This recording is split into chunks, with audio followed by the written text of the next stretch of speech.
Weird. Sorry about this, everyone. We're dealing with a little bit of technical difficulties, and there it is. I just got it.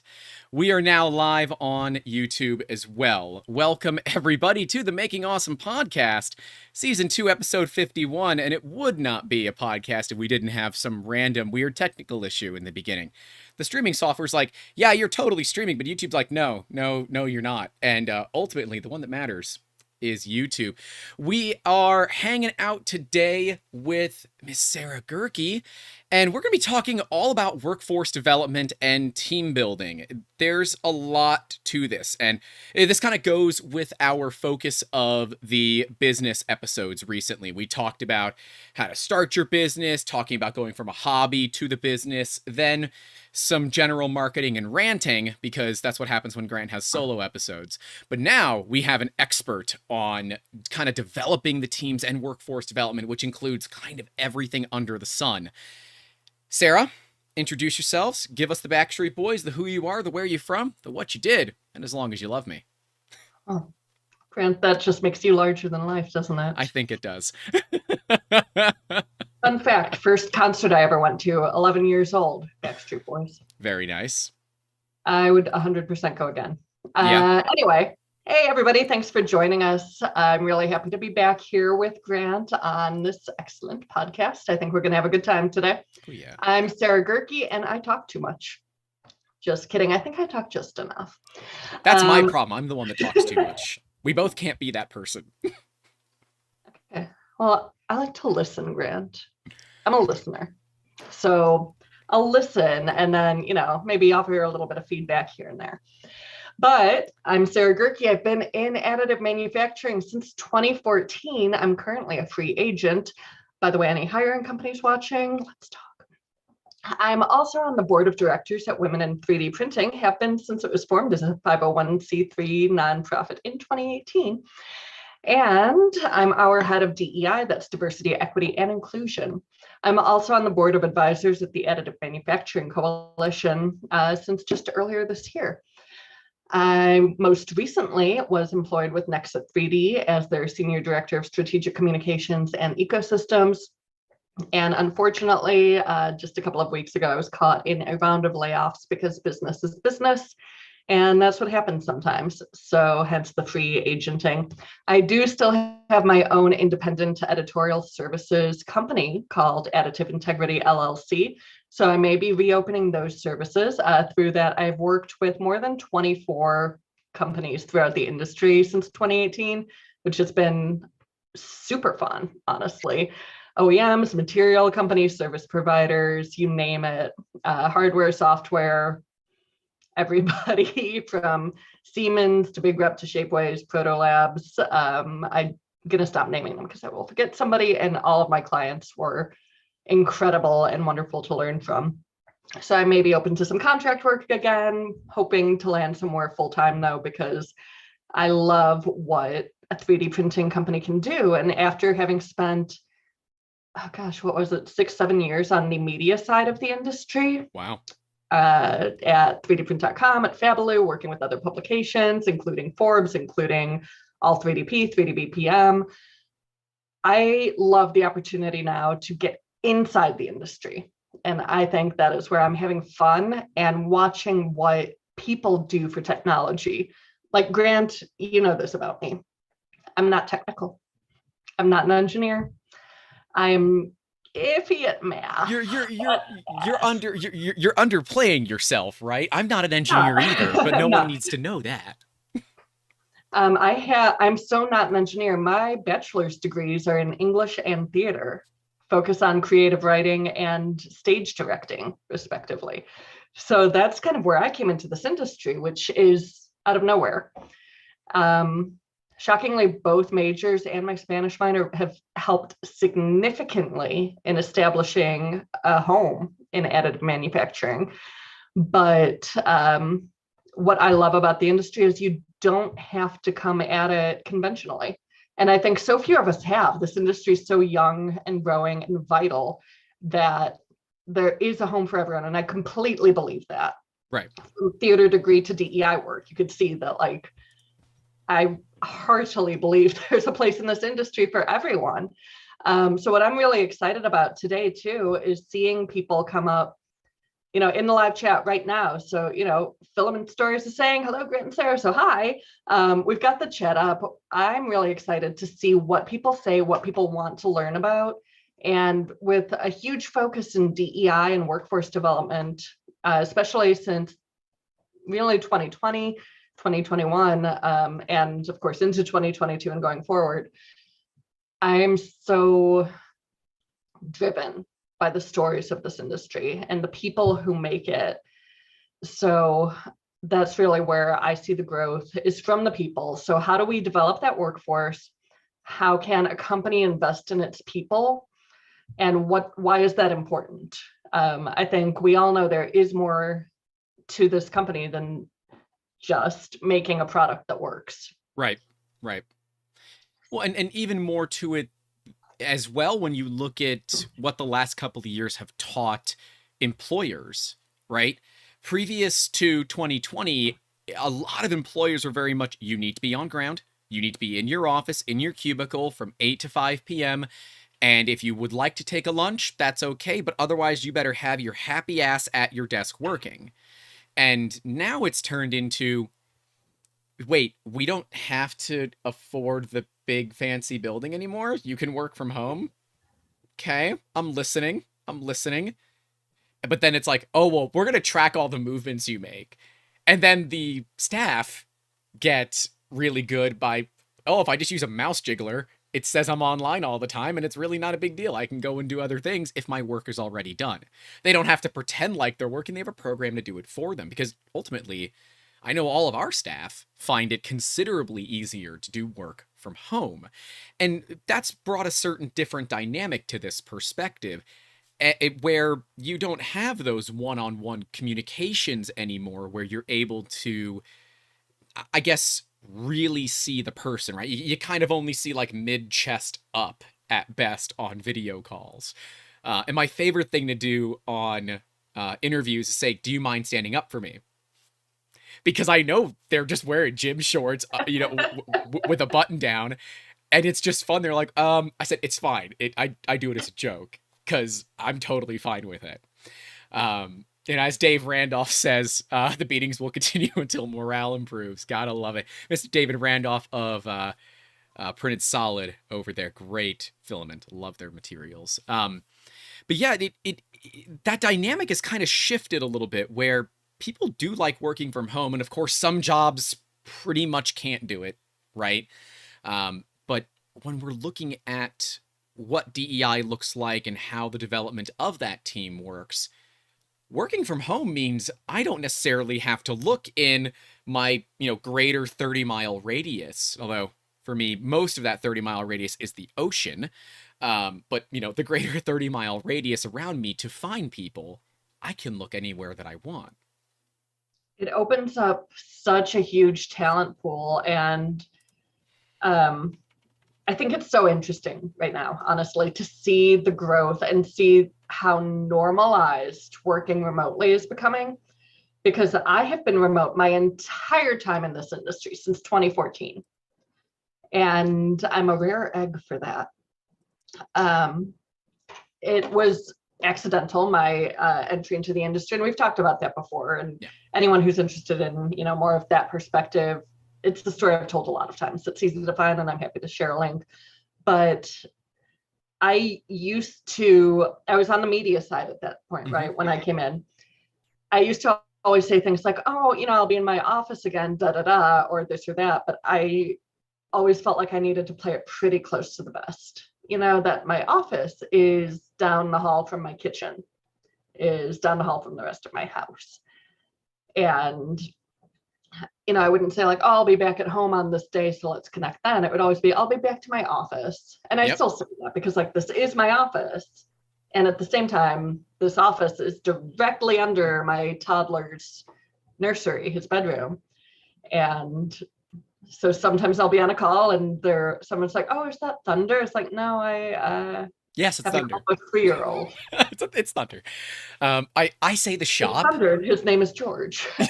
But now I don't need to pretend. And I wasn't pretending. I would just say I'm in my office, and people would expect accept that and, expect that what it meant was I was in an office with the rest of my team.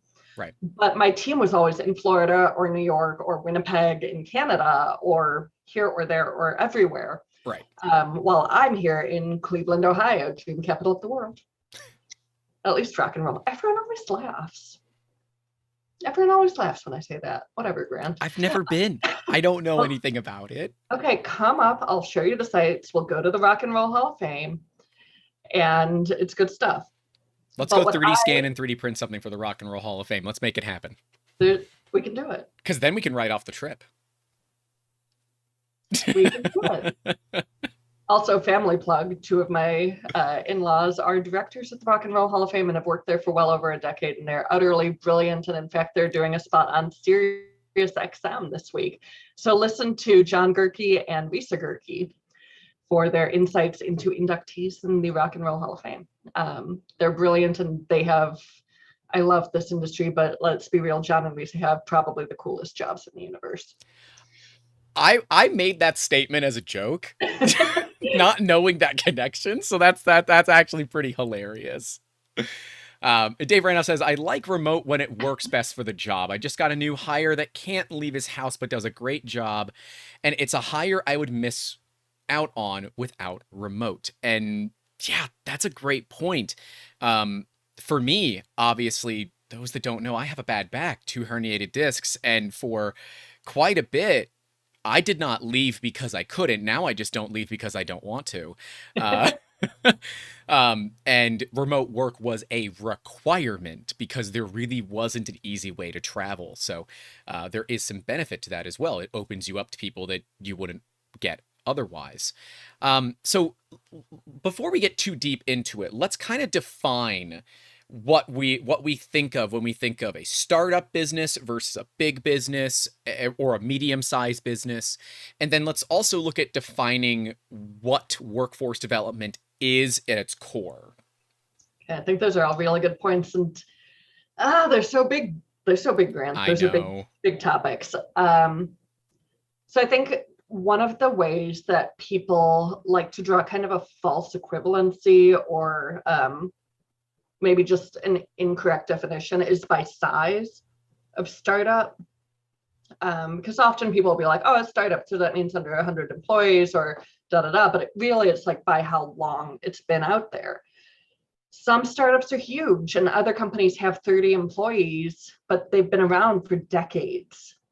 Yep. And that's the team they need. Like having 10,000 employees works if you're GE, if you're Siemens, if you're these companies that need that global presence and really like have a lot of roles to fill and sandboxes to play in. Right. But small size does not inherently equal startup, right? Mm-hmm. And established player does not inherently mean tens or hundreds of thousands of people the world over. So we have to look at size, but then we also have to look at growth and scale and establishment and, those really fun things like investments, like whether they've gone public, whether it was an IPO or a SPAC, whether it's all of these other fun acronyms we can get into. And every company's growth trajectory, I feel like it should be really obvious, is unique. Yep. And in business, it seems so much more straightforward than, I was going to say real life, but business is pretty real. So then personal life, because in personal life, you're like, oh, everyone has their path. Everyone has their journey. But so does every business. And, a startup shouldn't be saying, in 10 years, we'll have 10,000 people, unless that's really where they can do it. So a phrase I heard today, and I'm actually going to pull up WhatsApp just to make sure I get it right. I learned that this morning that this is a phrase that's common in Italian, and I love it. I love it so much. Always careful about not making the step longer than the leg. I thought that was so brilliant when talking about sustainable growth for a company, right? Yeah, because if the step's longer than the leg, you're going to fall. I had never heard that before, and I love it. It immediately hits. You immediately know what they mean, and I'm sure it's a lot harder hitting and more poignant in the original Italian, but even translated to English, like, you know what they mean, you know what they're saying. And the company I heard that about is one that has seen beautifully sustainable growth. They've never gone too big, too fast. They've never gone too hard, too fast. And that's why they're scaling so, so beautifully and so successfully, and why they're drawing investors, why they're drawing customers, why they're drawing attention. It's because they don't promise more than they can deliver, which I think we can all agree has been an issue in 3D printing over the last decades. Like, it's not a new thing. It's not one company. It's not one conversation. It's not one media article. Yeah, no, I can go pull a half dozen articles in 30 seconds that Easily. are companies that, so easily, overpromised and underdelivered. Dave Randolph is saying, I consider a startup any business that the CEO still takes out the garbage to the dumpster. And I don't have a dumpster, but I still take it out to the curb. I would just consider that any good business. Yeah, there's that, those business support messages that you see, the memes, and, there's the one that's the guy sitting on the chair being carried by his staff. And then there's the one that's up front saying, hey, we got this, let's go. And I think that is a pretty big shift. But what I think it's missing is a big factor that a lot of small businesses seem to miss early on in the startup phase, is the working on versus working in your business. There is nothing wrong with being the last person out of the shop, taking the trash out on your way out. But if that is one of your daily duties and it takes up time during your workday, it might be time to look at delegating that. But ultimately, it does come down to, like, what is the best value of your time? A startup, to me, is where the business is effectively a person, and it has a few different personalities, and it's trying to figure out what it is. And it's taking its different medicines, different whatever, until it finds its stride. And a business plan normally is that prescription list of what that looks like. And you start refining it until you've got that one go. And that's when you look at either launching, getting venture capital, angel money, whatever it might be, to get to that next level. Does that kind of track with your understanding as well? I can see it. Convoluted, of course. And I inherently hate any mention of business as people. It's fair. Because there's that American mindset and that fact that an LLC or an Inc. or a corp has the same personhood as a person in the United States. And obviously, we're going to go ahead and not dig into politics right now. It's a good move. But personhood is an issue, and leaving aside everything else out there right now about personhood, a company is not a person.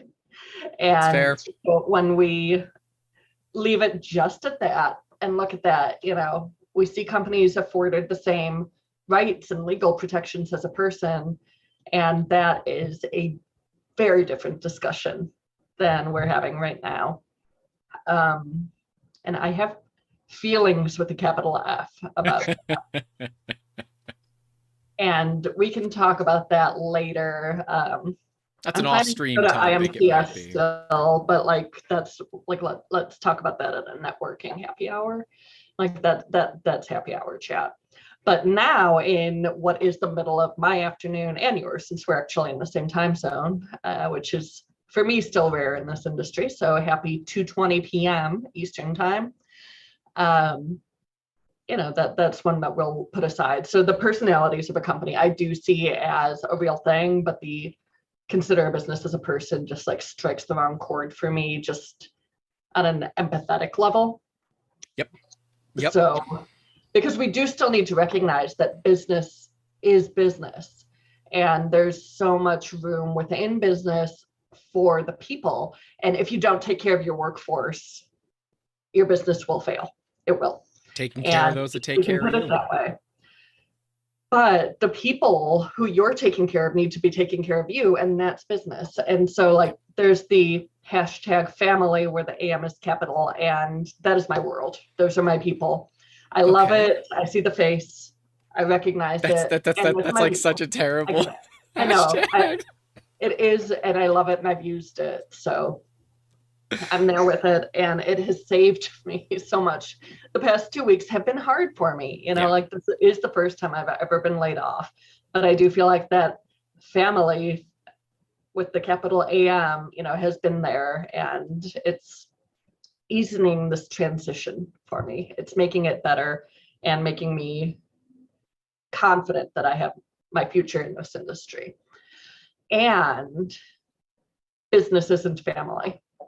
Business is business. Like when that relationship does not benefit both parties, it's not a relationship anymore.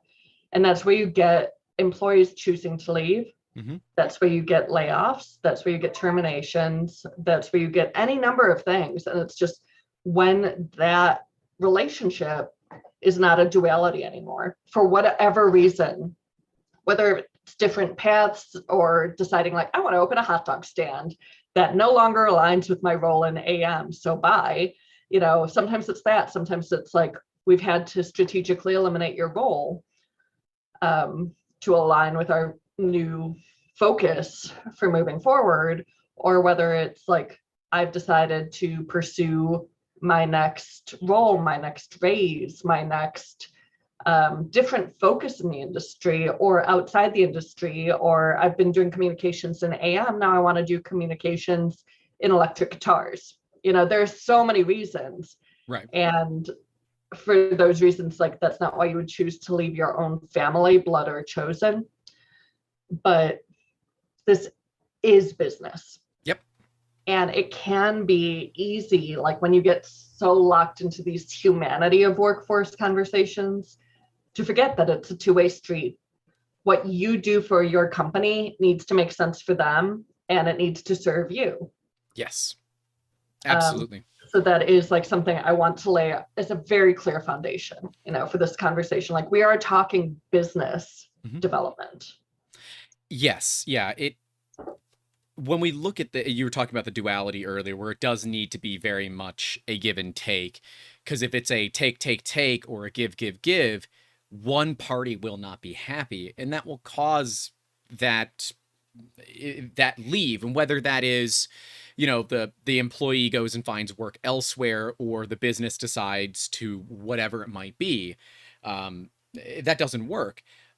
But there is kind of a key problem, and maybe this is because the duality doesn't exist a ton, is that there is a known thing in basically any industry that if you want to make more money, you need to change jobs every 18 to 24 months.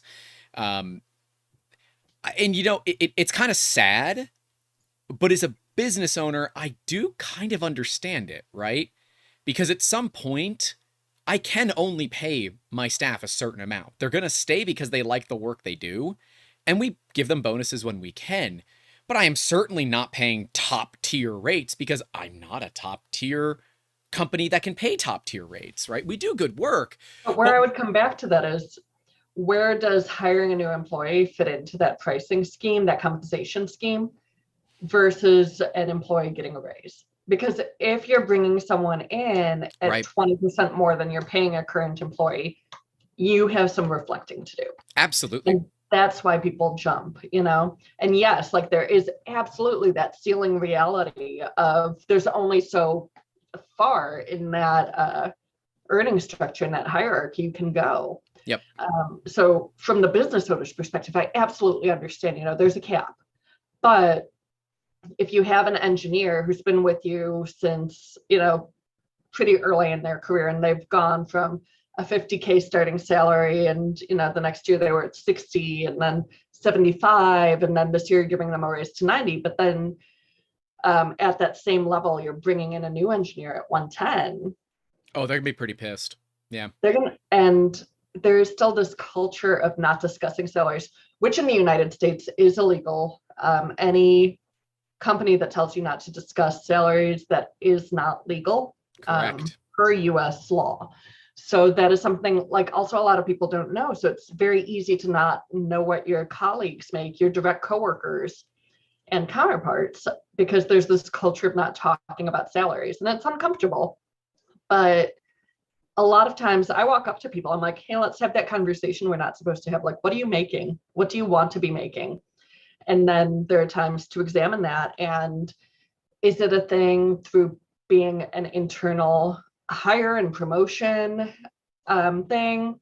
Is there bias in there, gender bias? There is significant bias still within the world. Obviously, women earn 77 cents to the man's dollar for the most part. And Maddie Pryor with my Women in 3D Printing DEI team recently did a Diversity for AM report, building on S.J. Jones and Alex Kingsbury's Type Talk from January 2022 about salary discrepancies and gender equity and pay equity in particular within AM.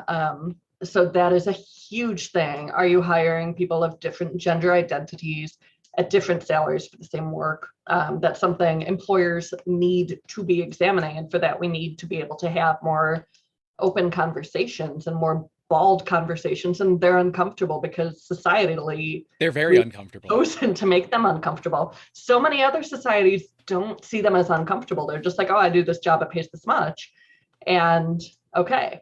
But weirdly, like in US culture, it's very uncomfortable to discuss pay rates.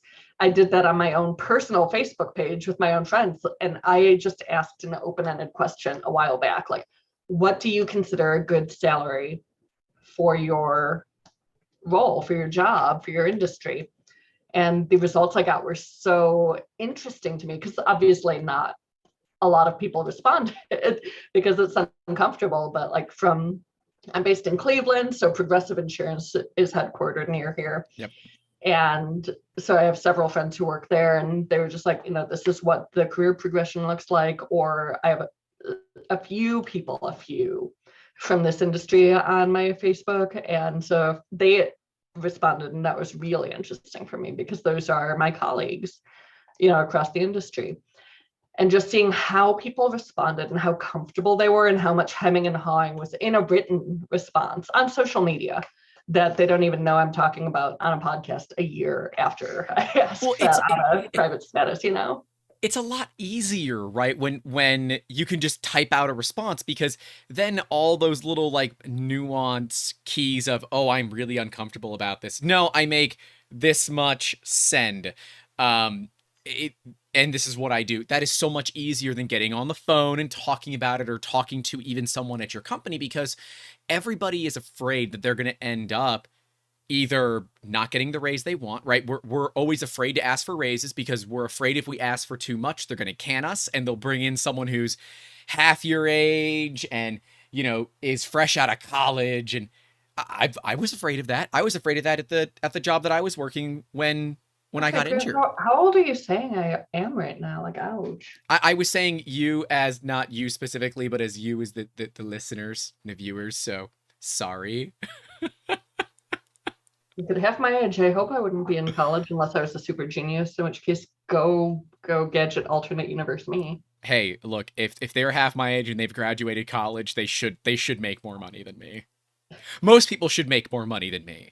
Actually, everybody should make more money than me, because I don't pay myself. But hey, that's the thing when you're the business owner, right? You're the last one to get paid. And if you're the first person to get paid, you don't have a business. You I don't know what you have, but it's not a business. And business owners are always the last ones to get paid, and you should always be looking at how can this money benefit the company before it benefits me. And if you need the money to survive, take it, right? But if you actively need money to survive and you're looking to start a business, you better not quit your day job, because you're going to have a problem. And then when you look at trying to build that team, for me, it was always challenging. Eventually, we just kind of said, F it, we're going for it. But it is relinquishing that control and saying, my world is what I know. It's these machines. It's the scale that sits under my desk. It's the tape gun that sits on the other side of me. It's the 2D printer that I constantly yell at. It is those things. But as soon as I bring somebody else in, yeah, they may not care as much as I do about it, and they shouldn't, because they're not being paid to. And how as an employer or as a startup can someone get past that problem of they're not a copy of you? And I have a copy of me, and my copy of me could not do my job. I'm identical twin for those that don't know. Yeah, like my copy of me is just the small person that I made, and he's kind of useless in the workforce right now. Like, let's be real about that. Like, You can put him in social media posts. Like, my cat's my director of marketing. yeah, okay, your cat is an excellent director of marketing, though, especially because your cat happens to have a stand-in double. Yes, and it is all taken up by a current project, so there is no... I can grab the stunt double. It's a bit of a reach, but I can grab the stunt double. I think you should. Well, we also say, hi, Eric. Hey, Eric. Cat, seeing you. For the stunt double. Here, does that make it all feel good now? I do feel better. I felt like something was missing from our conversation, and now that there's an angry green Pusheen looking at me, like the world's a little bit more okay. Okay. My dog is still outside my office door right now because he left when I refreshed my beverage and didn't come back in, and now he wants back in, and it's hard to be Dandelion. I understand. But anyway. Good. Workforce. Yep. That was all I had. Workforce. There's so much more to it than that, though. Significantly more. We need to talk, about startup and large company. We need to talk about scaling up sustainably. We need to talk about bringing your whole self to work, about working remotely versus hybrid versus full in office. We need to talk about making companies that make their employees feel comfortable bringing their whole selves to work. It's really only recently I've started wearing short sleeves to events because I may or may not be like pretty decently tattooed. The tattoos are actually pretty cool. Actually, dude, they're super cool. Thanks for noticing.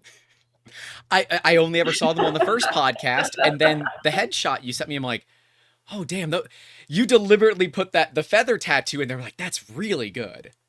That's quality ink. That is also my newest one, and the artist was incredible. She was gorgeous. She did my last 2 tattoos, which were both within the last year, and I hadn't otherwise had a tattoo since 2015 when I got 3 dragons on my honeymoon. So when are you going to get a 3D printer tattoo? Oh, man. Oh, well, I guess that's assuming you don't already have one. Okay. Don't ask, don't tell. I understand. You know what? Dragons, yes. Sherlock, yes. The Even Star, yes. A little bit of Harry Potter, a little bit of Sherlock, a whole lot of TARDIS, yes. But a 3D printer, no, doesn't do it. You sure you don't want like a DMLS printer on your arm or something, like a laser hitting powder metal? That's the problem with having worked with every technology in the industry. Like, which one do you pick? How do you possibly choose a favorite child in all of these technologies and all of these manufacturers? Or like, what if I settle on software, Grant? Like, what if that's where my world is? Like, do I get a CAD diagram? Frankly, that would be a really cool like a SolidWorks tattoo. Or Fusion 360 or Inventor. Also, let's be real. Have you seen Dassault Systems North America? Their Twitter account has gone full SaaS, and I am here for it. Hopefully it doesn't go as far as Radio Shack's Twitter, because that is a little far for me. I haven't followed theirs, but big fan of Wendy's. Yeah. So if they SaaS like according to Wendy's, but bring the CAD CAM world into it, like I'm here for it. But like, you know what? Full on kudos to Dassault Systems North America Twitter account. Like, that SaaS, chef's kiss. Do be careful though if you are looking at saying, well, we could get in on having a sassy Twitter. Make sure it's not cringy. There's a big difference between, having a snarky comment and just being an asshole. And it's a very fine line. It's not even that fine. Like, just look at it as like, is this funny, or am I being really mean to somebody for no reason? Like, the thing we all need to look at, like, I love snark. I love sass. I'm here for it. I get along especially well with Brits because I've been told I have a very British sense of humor, quite dry, quite droll, you name it, but never punch down with your humor, I think, is the thing that, if we look at, the sassy Twitter accounts and all that, never ever punch down. It is so not classy, and Right. it is mean, and it is mean spirited. Punching up, I think there's always things, we can laugh at, but like laughing at ourselves appropriately and in an aware way, instead of like, oh, what a dumbhead, like that's not funny. That ultimately makes other people trust you less. Like, oh, if you think you're dumb, why would I want to trust you? So there's a very fine line to walk, like, and a very intelligent awareness required to sass appropriately, especially on social media. And I think anyone will agree, social media is a very distinctive tool set. And it's one, like, how much age do I want to give away here? How much do we want to talk about that? But like Facebook started when I was in college, and I couldn't join for a while because my college was very small. And it became a university a year or two after I graduated, but it was a college still when I went there. And I could not join Facebook because Muskingum was not in the first wave of Yep. colleges to be accepted to the Facebook. It also was not in the second or third wave. So it was a while. Boy, how the mighty have fallen there, huh? And yeah, not only anyone can have it. I'm like, am I behind not signing my almost 3-year-old up for Facebook? That would be against their terms of service. Yeah, but you can apparently set one up for them so they can log in when they're 18 or 15 or 13 or whatever the age. Weird. I don't know. That's weird. It Just is. See, if you say sass enough, you're gonna end up in the software side of it, because I'm like, how can I make a sass joke here? She's saying sass a lot. If sass, for those who don't know, is also software as a service, which is what Dassault Systems is. It's what Autodesk is. It is now. It's what Pixel Logic did when they sold to some company. Now ZBrush is a pay per month, and yeah, everybody loves sass except the users. I'm dying for sassy sass. Oh, you want sassy sass? I had I had someone trolling me on Instagram. I'm like, why are they trolling me? They're saying, oh, you're not doing the scanning properly. And I said, okay, if you think you know what you're doing, email me. It was the CTO of Artec, the company whose scanner I was using. Yeah. Artec they have really good technology. They do. And they have very expensive technology and a very expensive software. But, I laugh because he's from Luxembourg, so I don't know if that was like one of those language barriers or if that was just him legitimately trolling me, but troll received and humble pie eaten. Oh, hey, I if you want to talk more, let's talk via email. And it comes from the CTO of Artec. I'm like, oh, shit. And there were some, I knew I was doing things wrong. It was very clear I was doing things wrong, but they actually offered me a pretty cool training course. So I'm excited to use those techniques in an upcoming video. But nonetheless, yes, there's nothing wrong with being snarky and sassy. Just be careful there. Maybe that's what defines a startup versus a big business. Startups are sassy from the beginning. The big businesses get it because it's trendy. Okay, I'm gonna let my dog in my office because he's actually whining now. You're totally fine. You can still hear me though, right? I can. Okay, cool. There comes that big step when a business has to make that decision to grow their staff. Go. When do you believe that? What's the right way to ask this? Like, there are times. Oh, beautiful. See, now that's the star of the show. I'm sorry. Now I know. Dandelion, my just about 16-year-old dog, and his tartan diaper. Well, it happens. It's my old man puppy. So enjoy the diapered floof. All dogs, all animals need love. Got 2 cats and a dog, and the dog is the whiniest by far. Makes sense. That tracks with what I'm expecting. Um, so this knowing when to hire someone is such a challenge, right? Because a lot of us are saying, "I'll just keep burning the damn candle from both ends," but then it's also how to hire properly, right? Because going to LinkedIn and saying that, "Oh, I have a job opening," is a great way to waste about a week of your time if you don't have a proper job listing. Ask me how I learned that. Yes, how did you learn that? I did that, and it wasted a bunch of my time, and it was terrible. Um, but I found better ways to interview, so I used all that time to learn how to interview better. But when does it make sense to start looking at hiring people? I mean, when you can define a role and figure out exactly what you need, right? And a lot of that begins with significant self-reflection, especially for a startup. What can I do? What can I do well? What can I do realistically? Okay. I have a very hard time delegating personally. Yes. As a human person, I have a very difficult time.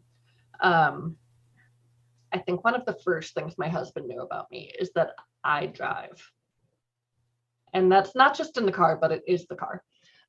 Remote controls, looking at pictures. I have to drive. I have control issues. And as soon as we both realized that and acknowledged it, everything got so much easier for us. But that goes with work too. When I was the editor-in-chief at 3dprint.com, I had so much difficulty giving up any part of it. And it wasn't out of lack of trust. It wasn't out of an abundance of free time on my part. It was just like, I have a process. I know what I'm doing. I know how I want it to be done. I know what I want the product to look like. And therefore I do it. Yep. And so for so long, I was working 15-hour days when I would be at Fornext, because I'd be at the show for 8, 9, 10 hours, the networking events for another 3 to 5 hours, send help. I make poor choices and like to talk to people, so I stay for a very long time. And then I would go to my hotel room after that and before that and at lunch breaks and in the media room. And on my phone, walking between interviews, editing and writing and sending follow-ups and setting more interviews and looking at WordPress for scheduling for the day and looking at the planning docs and talking to the team. And it took me such a long time to be able to delegate to my second in command, who was brilliant. Also plug for Claire Scott, utterly brilliant. She was my second in command at 3dprint.com. I've hired her twice. I would hire her many more times. She's brilliant, and she is looking for a role in the industry right now. Excellent writer, brilliant editor, available for work. Claire, CLARE.P.Scott, SCOTT @gmail.com. Brilliant, highly recommended.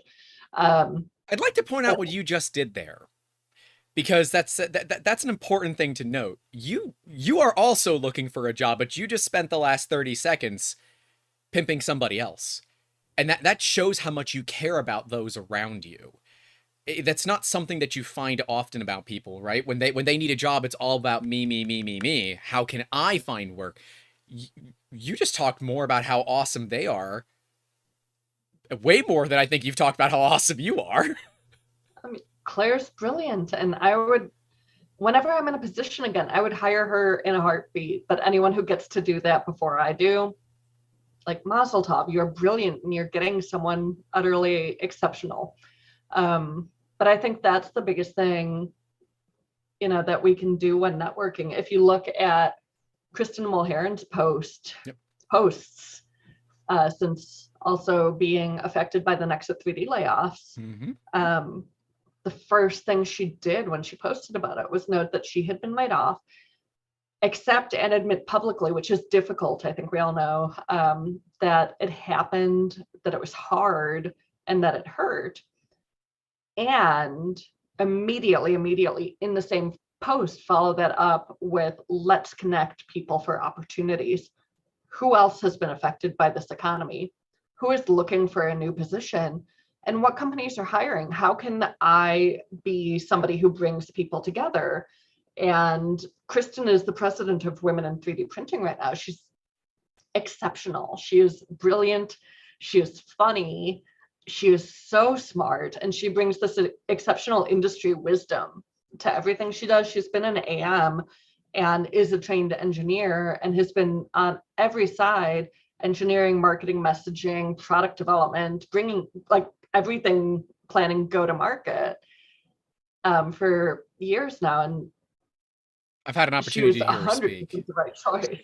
She's so great, and just the best person we could have asked for to become the new president of Women in 3D Printing late last year, whenever we did that. I think we might have announced in December 21.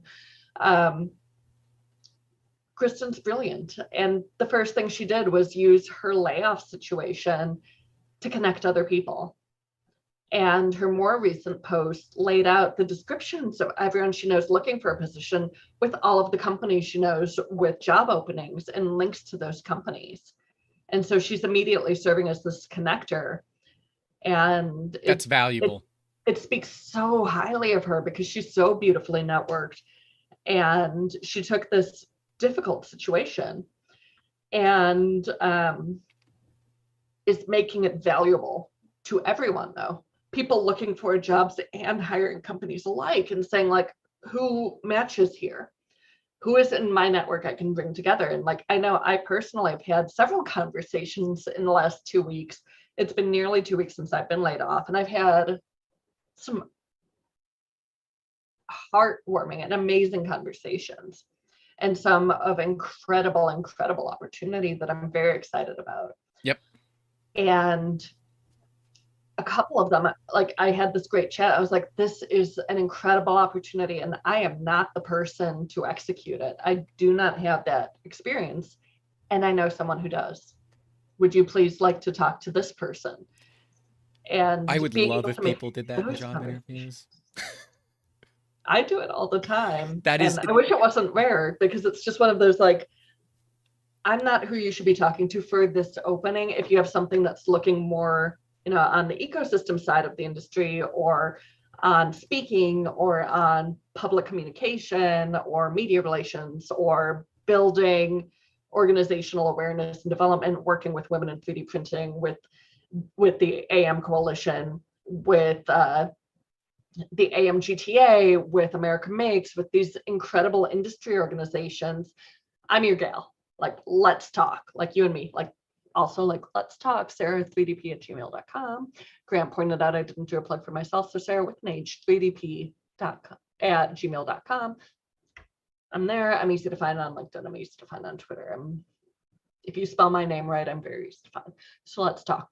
But outside of those areas, like, I am not a sales professional. I'm not a mechanical engineer. I'm not an electrical engineer. I'm not any of these things. I'm not a financial advisor. I'm not in accounting. I'm not this and this and this and this. There's so many more things that I'm not than what I am. And the beauty of working in this industry is I know people who are those things. And so if you are hiring for these things, I'm like, oh my gosh, you know the person. This person. Yeah. Because, like, some of my former colleagues who have been laid off, some people I know through Women in 3D Printing who are looking around, some people who are looking really quietly, and some people who are looking very publicly. Like, I would love to connect you to the right person for your opportunity, And there's just one more plug I want to make, while we're here. So I want to be sure that I get that exactly right. So Marjana Shvarovesh, brilliant marketing professional. Please talk to her. Please find her on LinkedIn. She is incredible, and she has that traditional marketing background that, again, I don't. I do not have that background. She does. She's brilliant. She can help get plans together, get all of these things. And build on sound. Yes, I've got lots of connections in the UK. What are you looking for? Let's talk. And I know people in the UK. I know recruiters in the UK, companies in the UK. Have you talked to Adite Global? Talked to Greg Waters. He's an exceptional recruiter, very brilliant, well-networked, very kind, You talk to good, E3D. empathic person. E3D, talk to Kensington Additive. Yep. Yes, we have lots of connections in the UK. Reach out to me.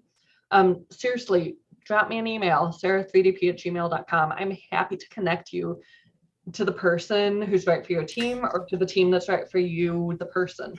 If you say UK 3 times, Allison shows up in the chat. So it's like Beetlejuice, but you know, it's there she is.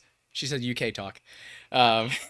Someone who found us, Allison's story is amazing, found us from the original videos I did on cricket, has now bought a Prusa, but her entire background was on the like fine powderization of metals. She was effectively working on making metal powder for LPBF metal 3D printers. Hold on, I'm like looking up cricket right now. What is this? The I don't know what you're telling me. the drag knife cutter thing, the hobby knife cutter, vinyl cutter thing. CRICUT, cry cut, cricket, yeah.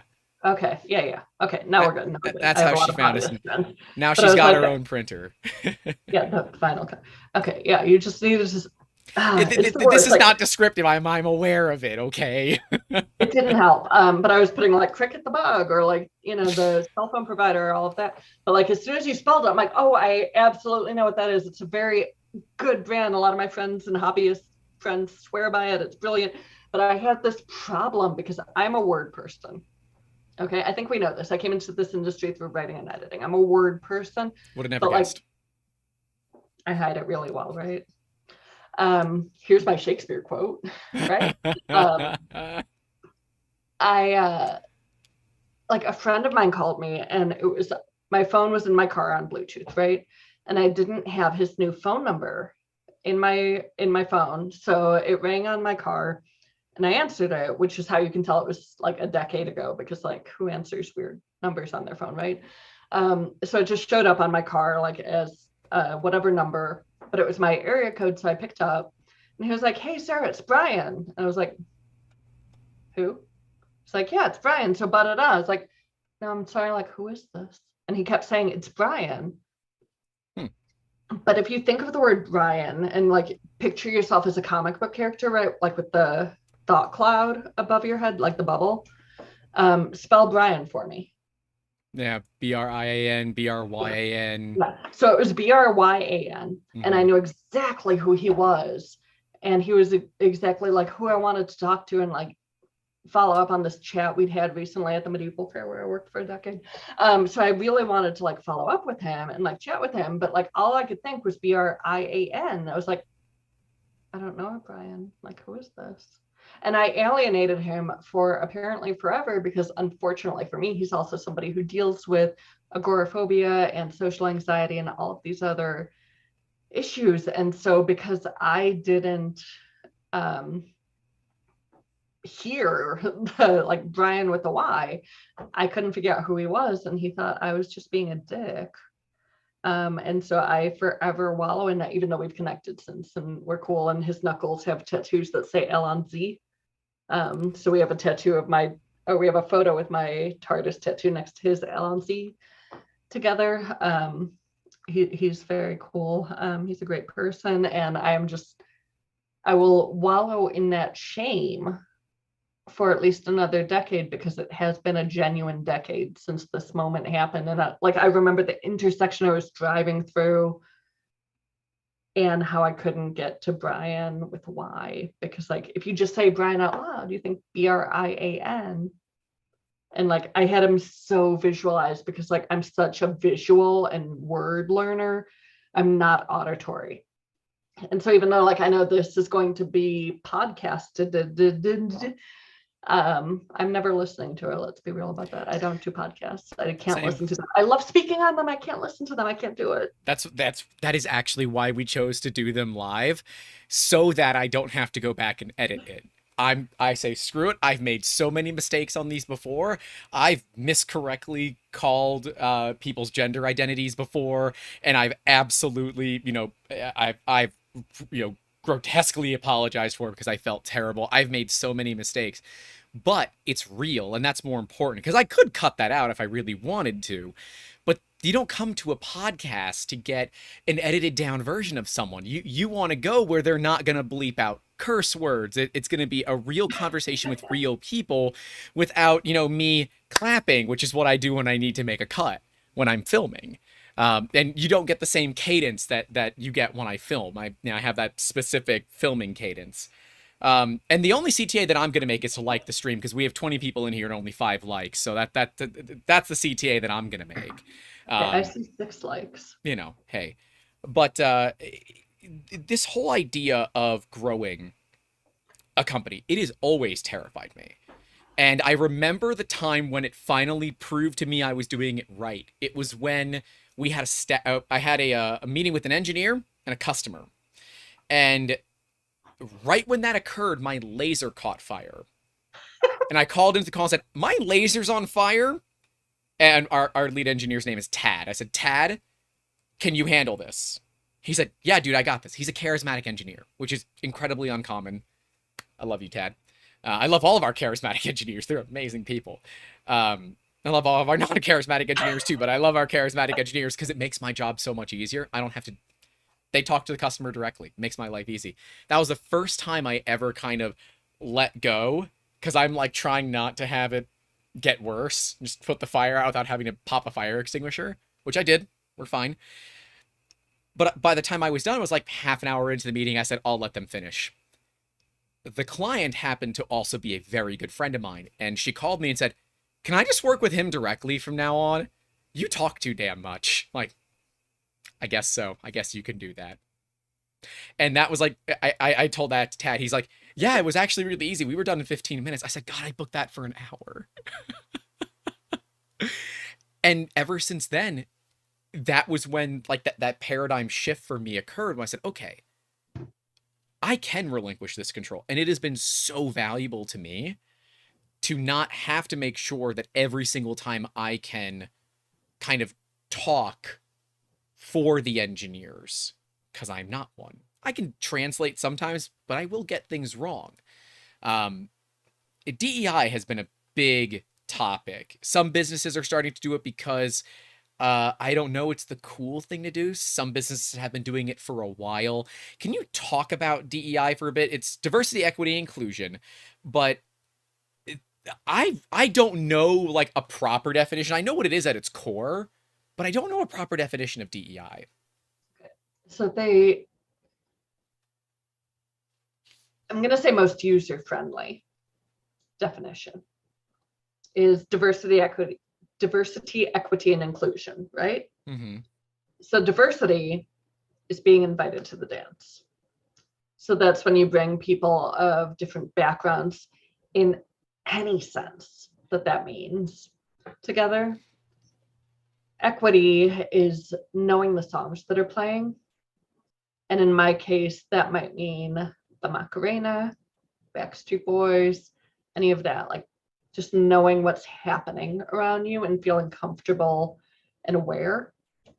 And inclusion is being asked to dance. And so there's something very different that happens when you kind of do this on the sidelines versus someone offering you their hand and saying, will you dance with me? That's being included. And so each of these is wildly important, right? Because if it's not diverse and everyone looks the same or thinks the same, or more than that, has been trained to think the same. And we see in AM a lot of startups that come out of people who have literally been trained to think the same, right? Startups that are founded from a garage, from a dorm room. Those are people in the same classes, and that is where they're literally being taught the same way. This is how you approach a problem. This is step 1, 2, 3, right? like you are being taught the same things in the same way, you're not getting any diversity there. You're getting people you jive with, you're on the same wavelength as, because like that's what you've been taught, that's where you're comfortable, because that's what you're bringing in. And then when you bring someone in, you learn Backstreet Boys, they learn in sync, right? Like that could be a turf war, honestly. The 90s are my turf war love language. So like Britney and Christina, Backstreet Boys, and then NSYNC, like I love all of them, and so like come at me, bro. But like when you actually talk to people who you've been taught Backstreet Boys, right? You know what it is to be larger than life, but do you know what it is to also come out no strings attached? If you bring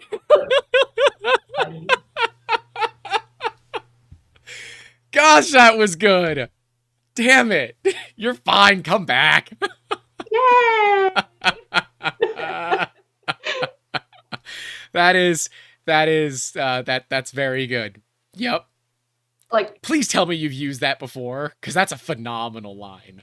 I haven't, but I'm going to now. Yeah, you need to. That's a great friggin' line. We're at a moment of Genesis here, and also Phil Collins is a whole moment, right? So you can go from Genesis to Tarzan. Gosh, here we go. My references are all at least 20 to 30 years outdated. What do you want? As they should be. That's back when music was good. Shots fired. Look, I was raised on Motown. Okay, like that's I love me Motown. I love Taylor Swift now. Like, send help, I do. Like, I'm listening to Taylor Swift and Lil Nas X, and that's where I am today. Some Halsey, retain the Evanescence, and cut in the Macarena like every 18th song. That's a lot of Macarena. I need you to understand where I am, Grant. So is the amount of Macarena proportional to where you are at in your mental health? Yeah. It's been a tough couple weeks. I have not been shy about admitting that. But you know what? That to me is what makes you strong, right? To be able to admit that you're having a tough time. So many people are afraid. And I've said this before. We had so many people asking for like a mental health episode. And so I brought on a mental health professional. And it is to this day the least watched podcast. We had 6 people watching it live, and it has less than 500 views. Okay, you know what? We've got 20 people watching right now on YouTube, from what I'm seeing. Mm-hmm. I will say also, like, my sister gave birth a month ago. My son turns 3 in November. Postpartum depression is a very real thing that's very under-discussed. And for those of us who should have been diagnosed as being depressive decades ago and weren't until PPD reared its head, that's postpartum depression. Medication is a literal lifesaver. And don't be afraid of it. You should not be afraid of it. If you have an infection, I hope you're getting medication to help you come back to normal, and to normal being healthy, normal being functional being, on the upswing. And that means a lot. And thank you for throwing out my email in the chat. People who need it. I started on Zoloft when I was about 3 weeks postpartum, and it helped so significantly. I got off it, but when the pandemic started, just a few months after my son was born and I came back to work, I got back on it. I'm still on Zoloft right now to this day. And I have no shame about that. In fact, I need to go refill my prescription because they do it 90 days at a time. So I need to go refill that soon. It's just like attending to any physical impact any illness, any infection, and we don't need to hide behind it or pussyfoot around it. Like, mental health is so important. And one of the biggest things I learned, because I also breastfed my child for 2.5 years, which we're not censoring, right, Grant? Yeah, that's a fucking journey. Breastfeeding say is whatever a you want. I fucking don't care. journey. It is hard, and you require so much support. And I got that through support groups. I got that through Zoloft. I got that through overproducing and donating breast milk. I got that through talking to other moms. I got that through an incredibly supportive husband. I got that through the hashtag family, capital AM. It's so corny, but it works. It does. And now I'm passing that on to my recently postpartum sister with my 1-month-old nephew, Sam.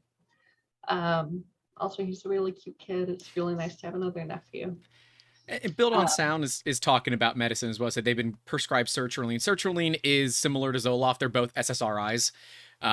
The way I've always looked at SSRIs, so that's a selective serotonin reuptake inhibitor.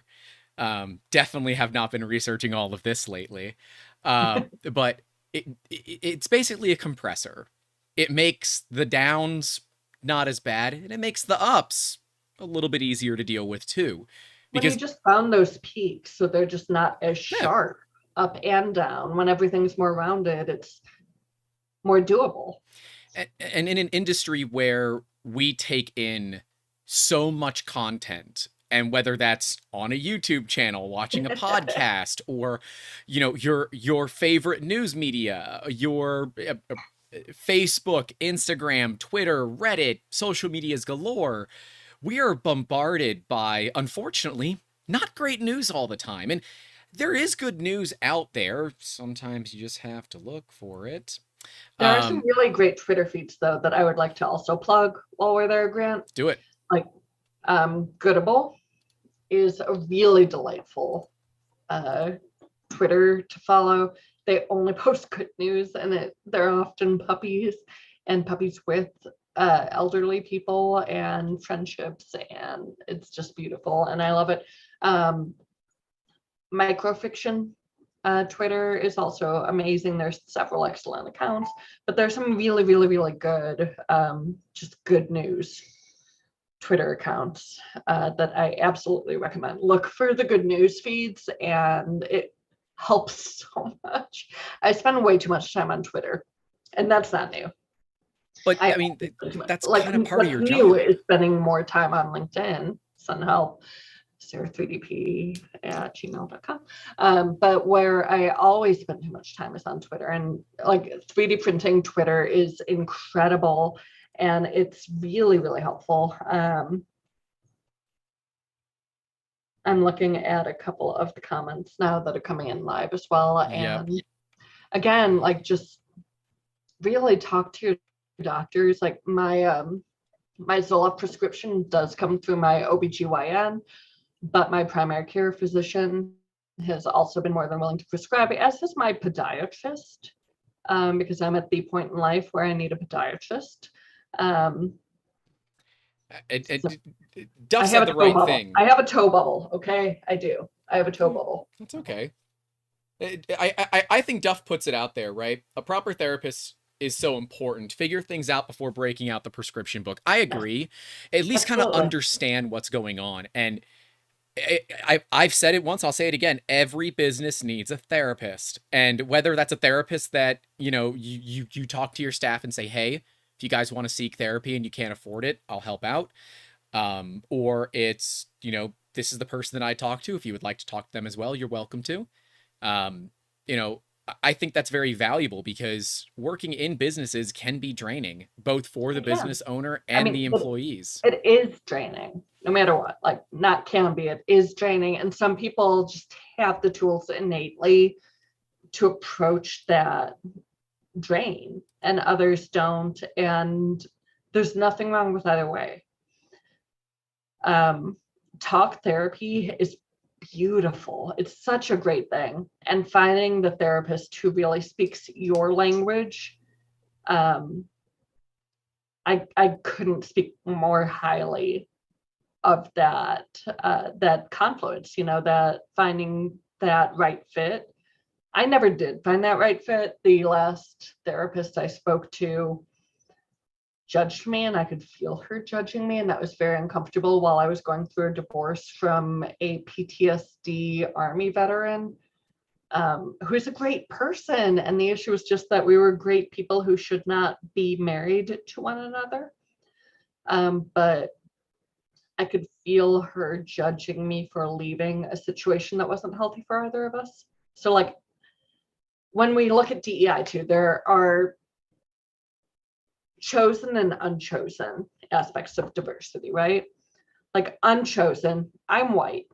Like, look at me, I glow in the dark. Like, I literally glow in the dark. Like, turn the lights off, you will still know exactly where I am. It's so bad. It's not bad, but it's telling. You know where I am. And so it's bad, like, where I am when the lights go off. I'm really easy to find in laser tag. It's good because like my one tattoo artist was like, can I keep tattooing you? Your skin takes color ink beautifully. So like we all have our like pros and cons for that kind of thing, right? Like I'm super white. My 23andMe, I'm 99.8% white. Very, very European. I'm a lot more Cuban than I thought I was, but you wouldn't I'm know not. because the Polish in me is way more obvious. I'm Scots, Irish, English, Polish, Lithuanian in that order, Yeah. with like 0.1% Mongol, North European, and sub-Saharan African. All of those combined into 0.1%. So like useful. So like there are different aspects of diversity, because the other thing is like you mentioned having your guests stand up, and I'm going to go ahead and not do that because I am in fact wearing terrible gym shorts. I am. I have pants on today. We're good. I don't. Hey, Here's there's no shame, right? I there's just do it. but the other part is that what a lot of people don't know, because I have been remote my entire time in this industry. Mm-hmm. And so when people meet me at trade shows, at events, at happy hours, at women in 3D printing events, at wherever we meet people these days, right? Here's the thing that shocks people. I'm 6'1". I'm really tall. And no one expects that of a woman. Like, you're a woman, you're 6'1", da da da da da. And like I usually like my webcam is here. It is on top of my monitor. It is intentionally like a little bit higher than I am, but honest to goodness, that's not to make me look shorter. It's because I have several extra chins. So thank you, my mom's and my dad's side. I've seen both of their family trees. So I have a lot to do to hide this double chin, and that's what the camera angle's for. But then people meet me and they're like, I thought you were short. They're like looking up there. I am not short. I am 6'1". And then also when people see that, they expect that I am trans, which has opened me up to incredible conversations in that community, because I am a cis het woman, which is a weird place to be. Like also in my group of theater weirdos, like I'm cis het. So I was assigned female at birth. I identify as female, and I'm heterosexual. So like really boring, married a dude, Had a kid. Straight. But I don't look like what people expect ever, like in any sense of it. Like no one ever expects me to look how I look, even if like however much you see me on Zoom, like no one expects me to see in metric. I don't know, I'm about 2 meters, slightly under 2 meters, I think is 6'1". Working on it. Thank you. I think it's 1.89 meters. Yeah, it's 1.854 meters. I was gonna say 1.85, but it seemed not enough. Anyway, no one expects me to look the way I look, and to have been assigned female at birth, and to be heterosexual, and to be whatever, and like tattooed and everything else that I am. And so that's also why like we need to all bring our whole selves to work. Yep. Right? Because it is so much harder for anyone who doesn't look how you expect them to look, whether it's assigned female at birth, whether it's being a person of color. My African American colleagues, my Native American colleagues, my anybody who's not a white colleague, my anyone who's even not from the US, like white but European, white but Canadian, white but there are these expectations we don't even realize we have, and that's unconscious bias. And so that's like understanding and coming to terms with your own unconscious bias. Like it's difficult. It is a reckoning, right? Like it's a reckoning to accept the biases you hold and you've always held. Like my unconscious bias is like I was born white, I was waspy, white Anglo-Saxon Protestant, middle class, educated, like all of these things. And so realizing that that is the lens through which you view the world, and then realizing how vast the world is. Yep. It's huge. I've learned that in any interview that I do, I introduce myself, I ask them to introduce themselves, and I ask if they don't tell me, what are your preferred pronouns? Because, and that's something that I have to get used to asking. It's not something that I've never been through it. And now it's something that's on the forefront because similar to you, born guy, identified as a guy, heterosexual, white dude.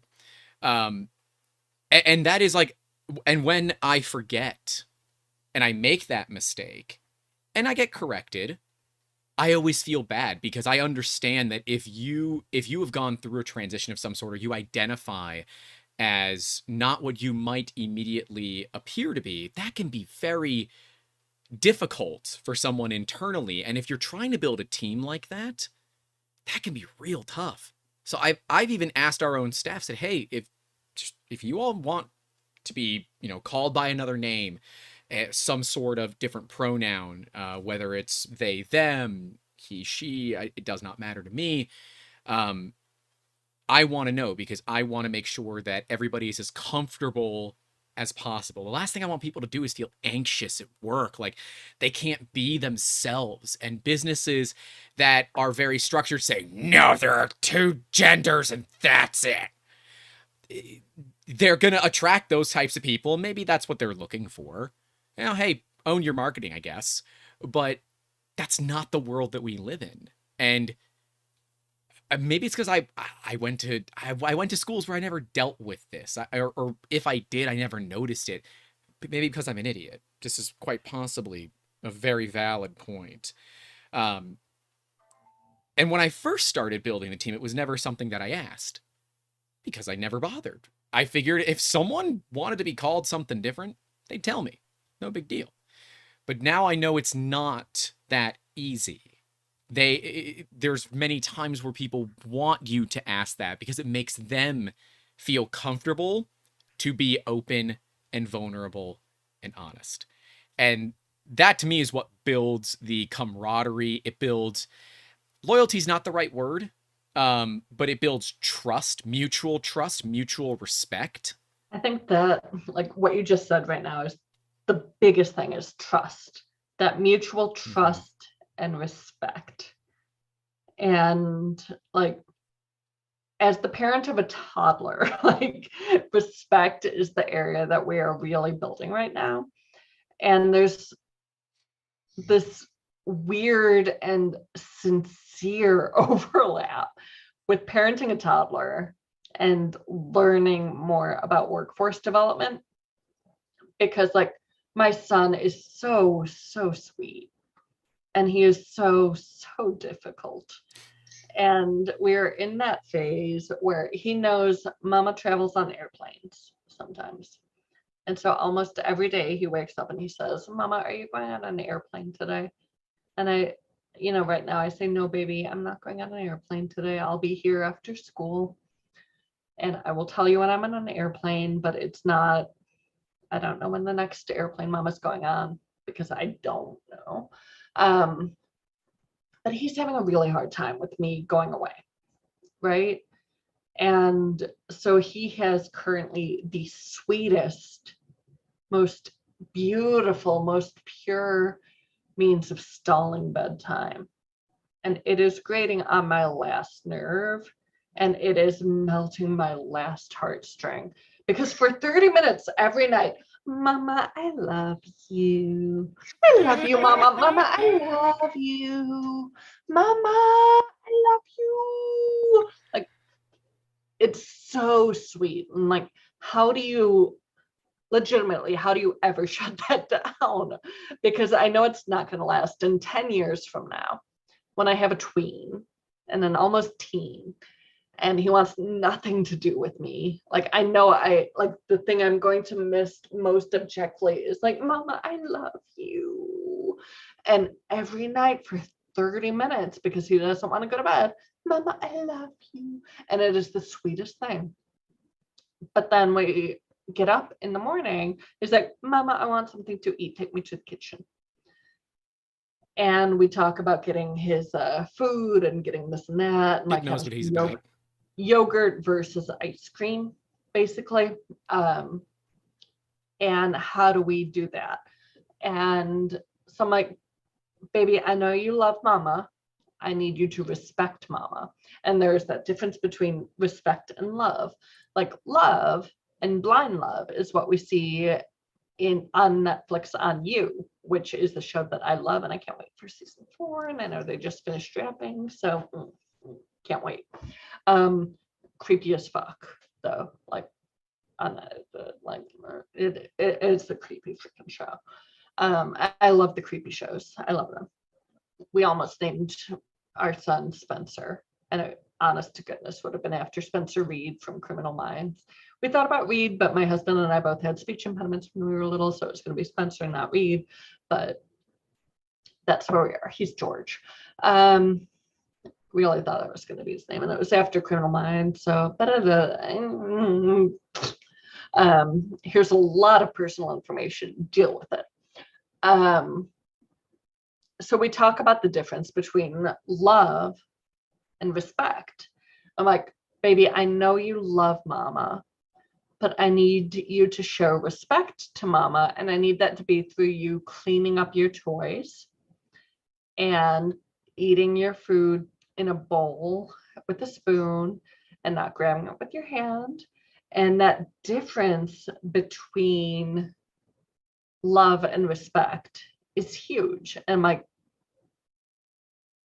you are not 3 years old yet. He will be 3 in November. So like, I don't even know if I should call him right now like 2.5 or 3, or like, I'm not one of those months parents. Like, honestly, I don't know how many months. He's close to 3. He's close to 3. Almost 3. It's like 2 months away. 33 months, 34. I'm so bad at months. I'm not one of the months parents. So he's almost 3. But I'm like, I know you love Mama. I need to talk to you about respect. And you show your respect to Mama by cleaning up your toys and by eating your food without throwing it on Mama's bed. And he loves throwing food on Mama and Papa's bed. It's really weird. 432 weeks. I know that Zombie Hedgehog just looked that up to see how old they were in weeks. And, well, that's just the type of group that we have. We actually have that. Like, we have a comment from Twitter that I'd like to bring up, because I think that's a good one to bring up here. It's from Ron. I'm not going to be able to say Ron's last name. But Ron says, really interesting chat. I liked your honesty about getting laid off. This is the second time for me, and it still sucks. When you get to a certain age, the calls don't come as often or as quick. Oh, Ron. That's Ron Furmanek, who I worked with recently. That's how I was going to say the name, but I wanted to make sure. That is correct. And Ron is exceptional for any companies looking for a channel marketing manager. Ron Furmanek find him on Twitter. He did respond to this. We can At throw Gyro that Joe. rant in the YouTube chat as well. Second time for me, and it sucks. It does suck. And Ron, I loved working with Ron. Like, he's so brilliant. He really understands the global business of 3D printing. Zombie Hedgehog is also 1,300 weeks old. Good for you. We're working at a personal best for our son. You know what? I'm gonna find out. I'm gonna find out like how many days old he is. You know what? Like, give me 1 second. Year. I'm gonna figure it out. Google makes this like way too easy. November. Age is another Okay. big thing. And I've my always child said, is 1,021 days old. oh, you didn't have a 1,000-day-old celebration? What's wrong with you? I'm a terrible mother. Send Apparently. him all your luck. He's 2 years, 290 days, including 1 leap days. In other words, that's 33.55 months. He was born on a Tuesday. That's correct. Last birthday was on a Friday. That's correct. Next will be on a Saturday. Also correct. Good job, Google. That is how old my child is. And it's very hard because his 3rd birthday, my half-sister's daughter is playing Annie in Annie. And they got us tickets. And I'm like, that's the day my son turns 3. How do I go see He that? won't remember it if you do it the day before or the day after. He won't know the difference. I know, but it's a Saturday and it's so convenient for the adults. So have his party in the early day, right? Early on, and then go see Annie. We're going to probably. We have to figure it out. But anyway, like, plug for Emma Knapp as Annie in Akron, Ohio. November 2022. She's an actual redhead though, so like Ginger Nice. playing it. And she's amazing. Like, no, Grant, like, I need you to know about this. Like, my 10-year-old niece, Emma, who's playing Annie. So Emma is writing her own musical. She's writing an insanely talented original musical at 10 years old. She has like 10 songs written from it already and 25 scenes. And like, it's good. Like, not as an aunt. If it were just as an aunt, like, I wouldn't bring it up. But like, it's really good. She's bringing in inspiration from Hamilton and from Six the Musical and from Annie and from all these like playwrights and shows. And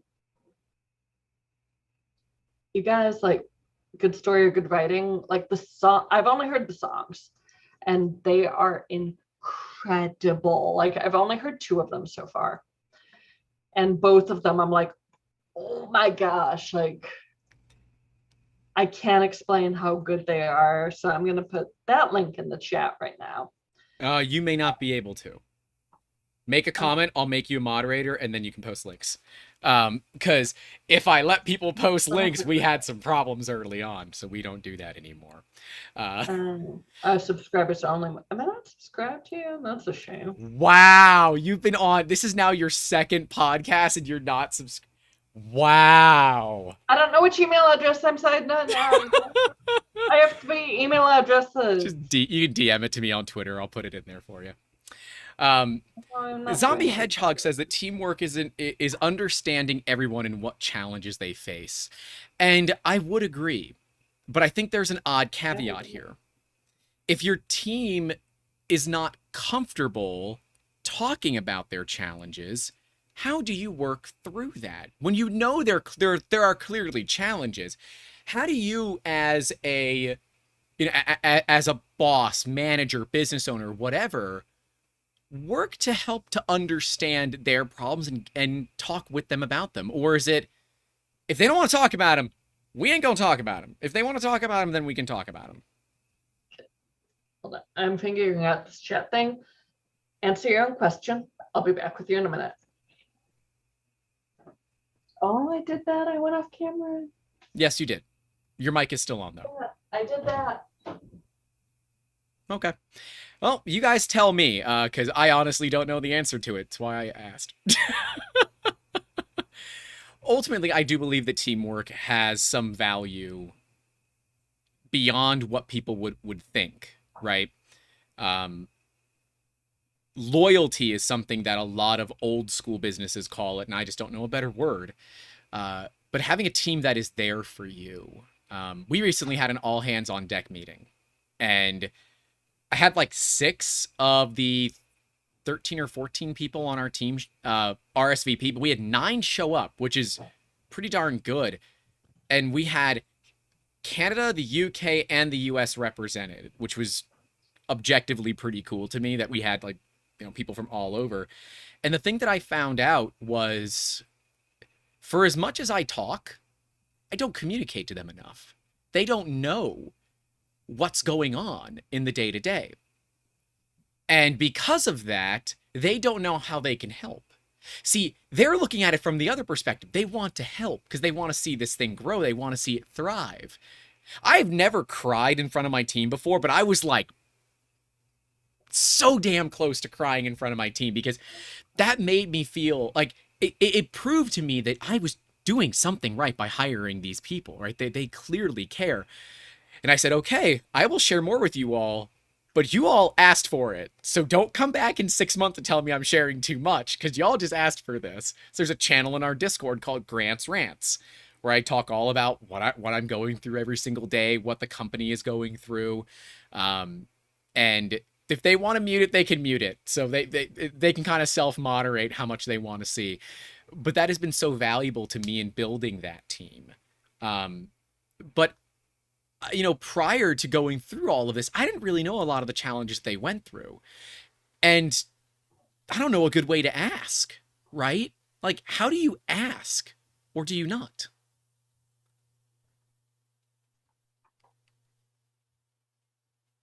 I'm not going to be able to answer my own question. I'm asking you again. I feel like I need to do like Dr. Evil, I see. Okay.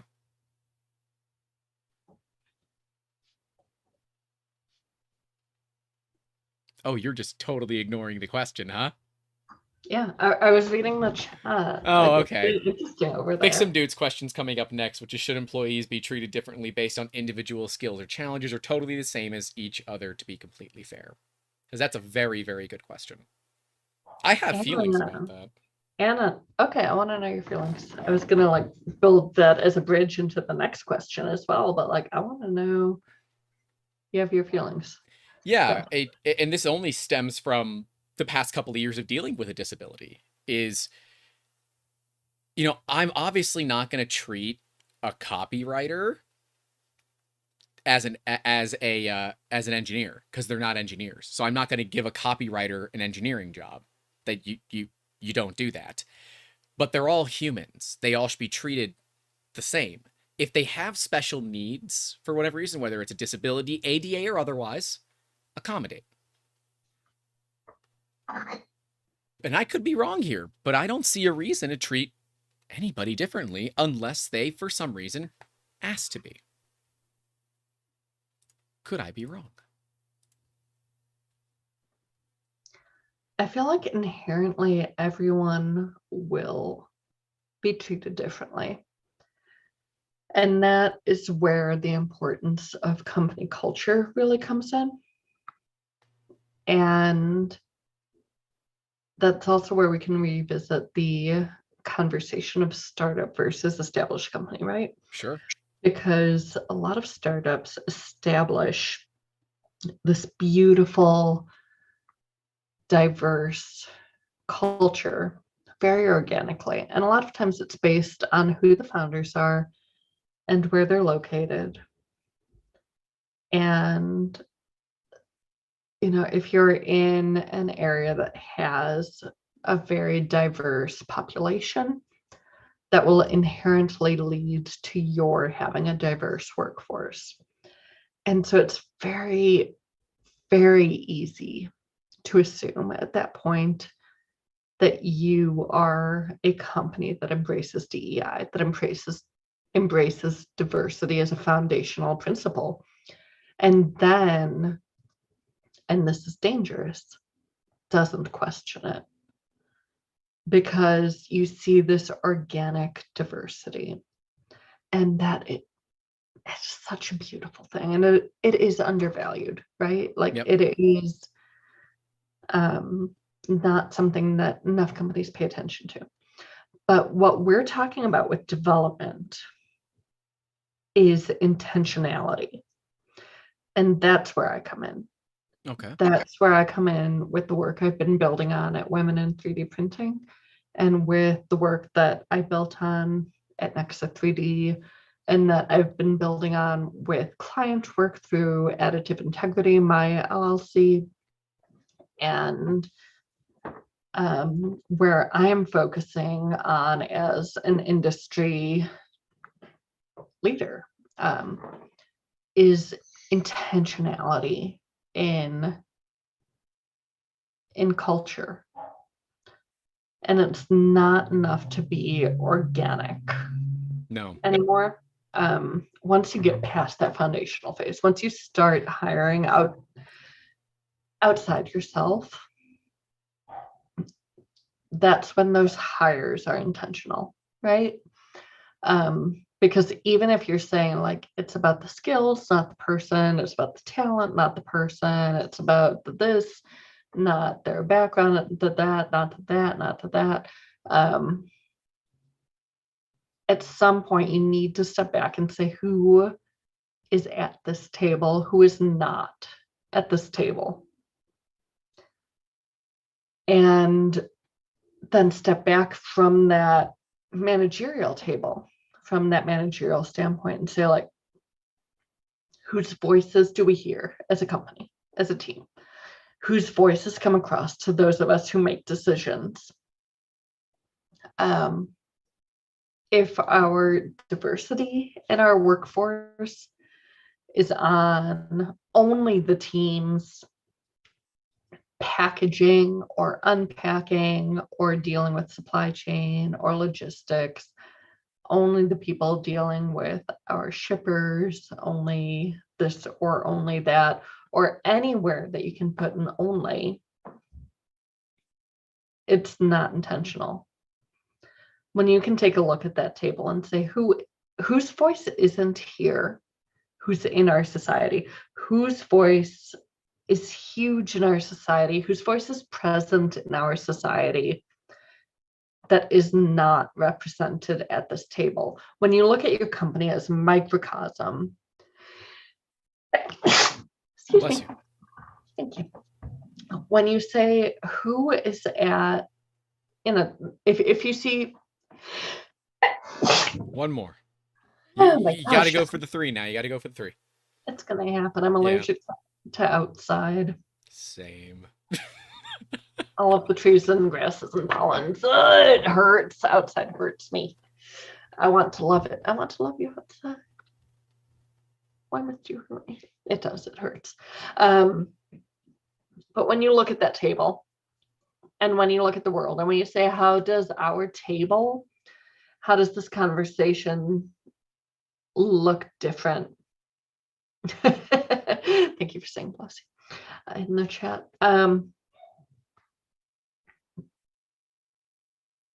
Hiring is hard. Like, I want to come at it from this, like, empathetic, difficult place of, like, these voices aren't heard, bring them to the table. And I have seen it from the hiring table, right? I've seen it from making a LinkedIn post. I've seen it from opening a job and opening a job description and interviewing more than 24 people for a single role out of more than 200 applicants. I've seen it. I've seen it from managing freelancers. I've seen it from managing full-time writers. I've seen it from opening a job and bringing people on to more of a company than a media perspective. And, like, there are a lot of places I've seen it. And from that, that overarching empathetic and what's the word I'm looking for? That idealistic point of view, I guess. You always want to be able to say whose voice is missing, right?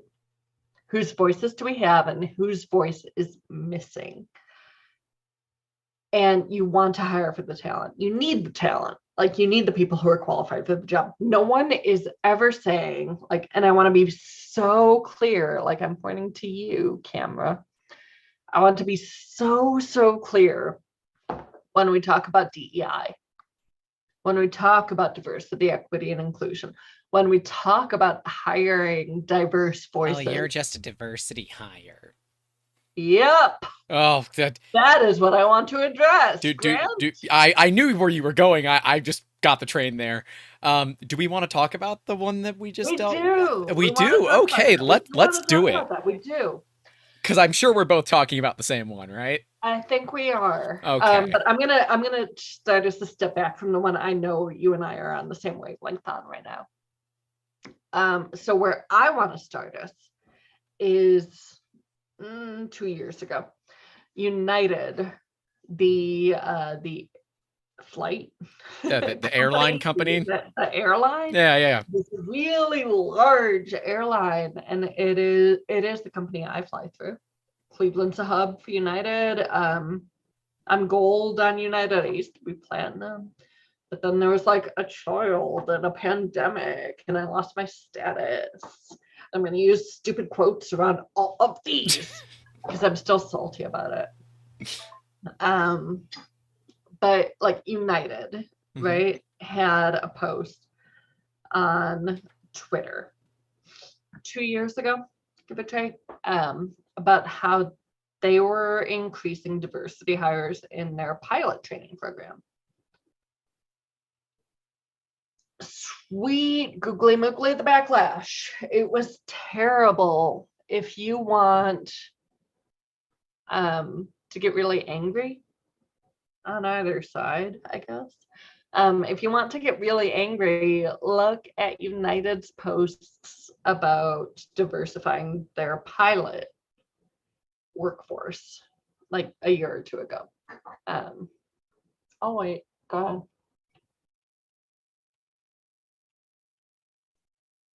Okay, let me see if I can quickly find it. Point. Yeah, like no one's doing it. But the backlash was significant with all these people saying like, oh, you would wait and hire diversity hires of qualified pilots about like literally at no point did anyone say like we want pilots who are Black versus pilots who are qualified. Like, for fuck's sake. For fuck's sake, we're not. There, I got it. I'm putting it in the chat. It's a Washington Post article, so take that with a grain of salt, but that's what I quickly found. And there's the Twitter post. Okay. Yeah, as expected, the Twitter post is in there too, so go read through the comments at your own risk. Like, it's just a mess. And like at no point did anyone say, did anyone from United say, did anyone from their talent pool say, did anyone from anywhere actually affiliated with this job search say, you will get a job because you are Black. You will get a job because you are a person of color. No, like, you will get a job because you're a qualified pilot. And we're aware of the lackings in terms of demographics of our pilot. They know the statistics. They don't have to lie about it, right? Like, they have all of those. And if you think one of the largest U.S. airline carriers is about to hire a bunch of unqualified pilots because they fit a quota, that's on you. Yeah. That says, it says more about the people commenting than anything else. Like, I'm reading through that Twitter post and I said, I think this came from an area of good thought, but relatively poor execution. It's rough. It's really genuinely rough. And it's like, at no point did anyone say like, these pilots won't be qualified. Like, we want to hire people of color, not qualified. No, they want to hire qualified pilots and recognize the value of having qualified pilots from different backgrounds. And I saw this week, a post from an airline that had the first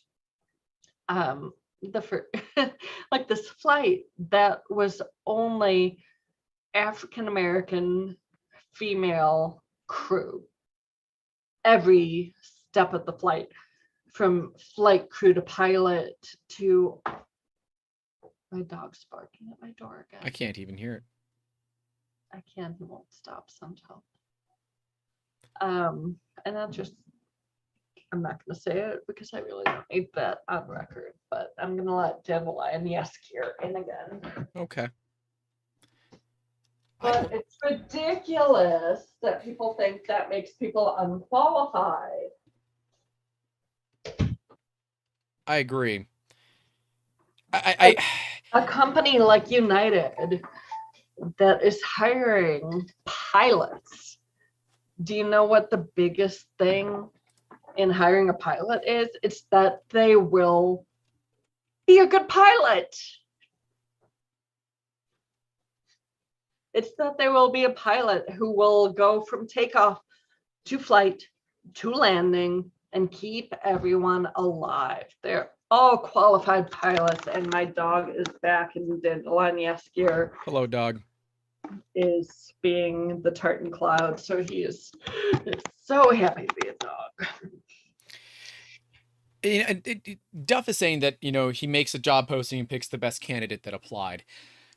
There can be something there as well, and you described this to me and you talked about it. I said, oh shit, that the job postings can sometimes be somewhat, or deliberately in some cases, positioned toward certain genders, races, identities, whatever it might be. It might be positioned to say, this is really what we're looking for, but we ain't gonna say it, whether it's intentional or otherwise. And I've kind of thought the same way. Like, I don't particularly care who you are. I just care that you're qualified to do the job. And I don't care what the color of your skin is. I don't care how you identify. Quite frankly, I may not ever even see your face. I don't care. I just want to know that you can do the job. The biggest thing there is,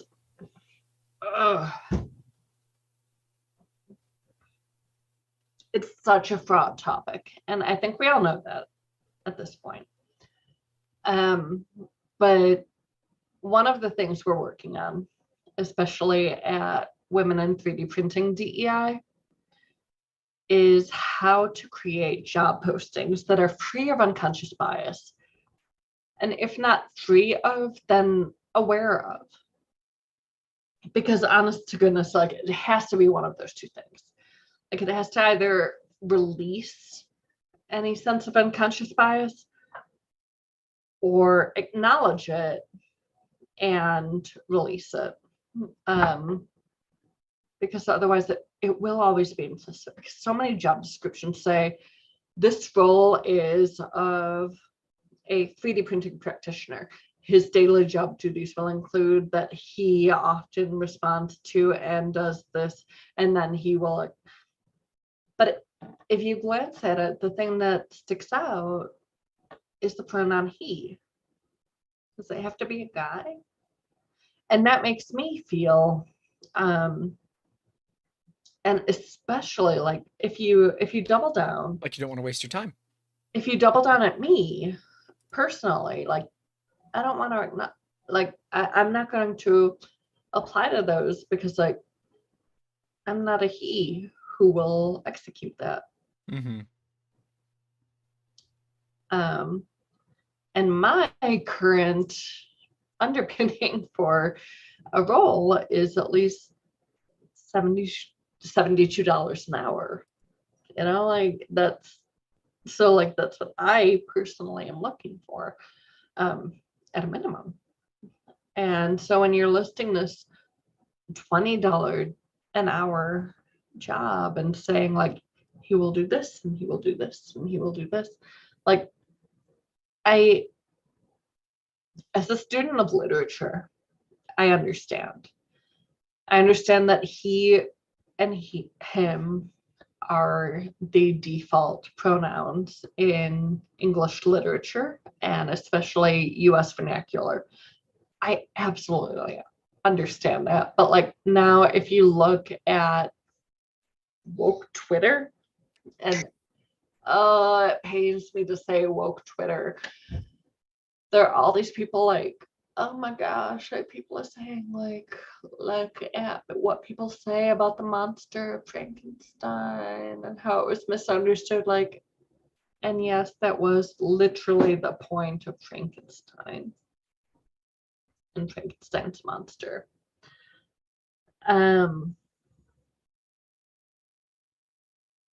Like it gets touchy, right? It gets touchy. Allison just put a good one in there. I went for a university tour in an engineering department, and the guy spent the whole time talking to my boyfriend at the time, who was in no way wanting to go to the university. That and that sucks, right? I hope I've never done that, but I can't say I never have, right? I can't validly say I've never done something like that. I make an ass out of myself at least twice a week because I make videos. But I think we've all made those mistakes, and I guess owning up to them, kind of understanding them, and then being able to say, okay, if we understand that we've done it, we can look at solving it in the future. But if we don't understand that it occurs, outside of somebody calling it out, which like it is that understanding, especially without calling out, because like I see Allison's point. Like when I bought my car, previously, like my 2009, it's a 2009 Ford Fusion. And I bought it in 2008 when like 2009 was like, whoa, 2009 car, whoa. My dad co-signed on it with me, like, and I still have that car. And now that car is my husband's car. And I have the 2015 model that is only my name on the license for the car, on all of that. I don't know, like it's so hard to be like these things, and like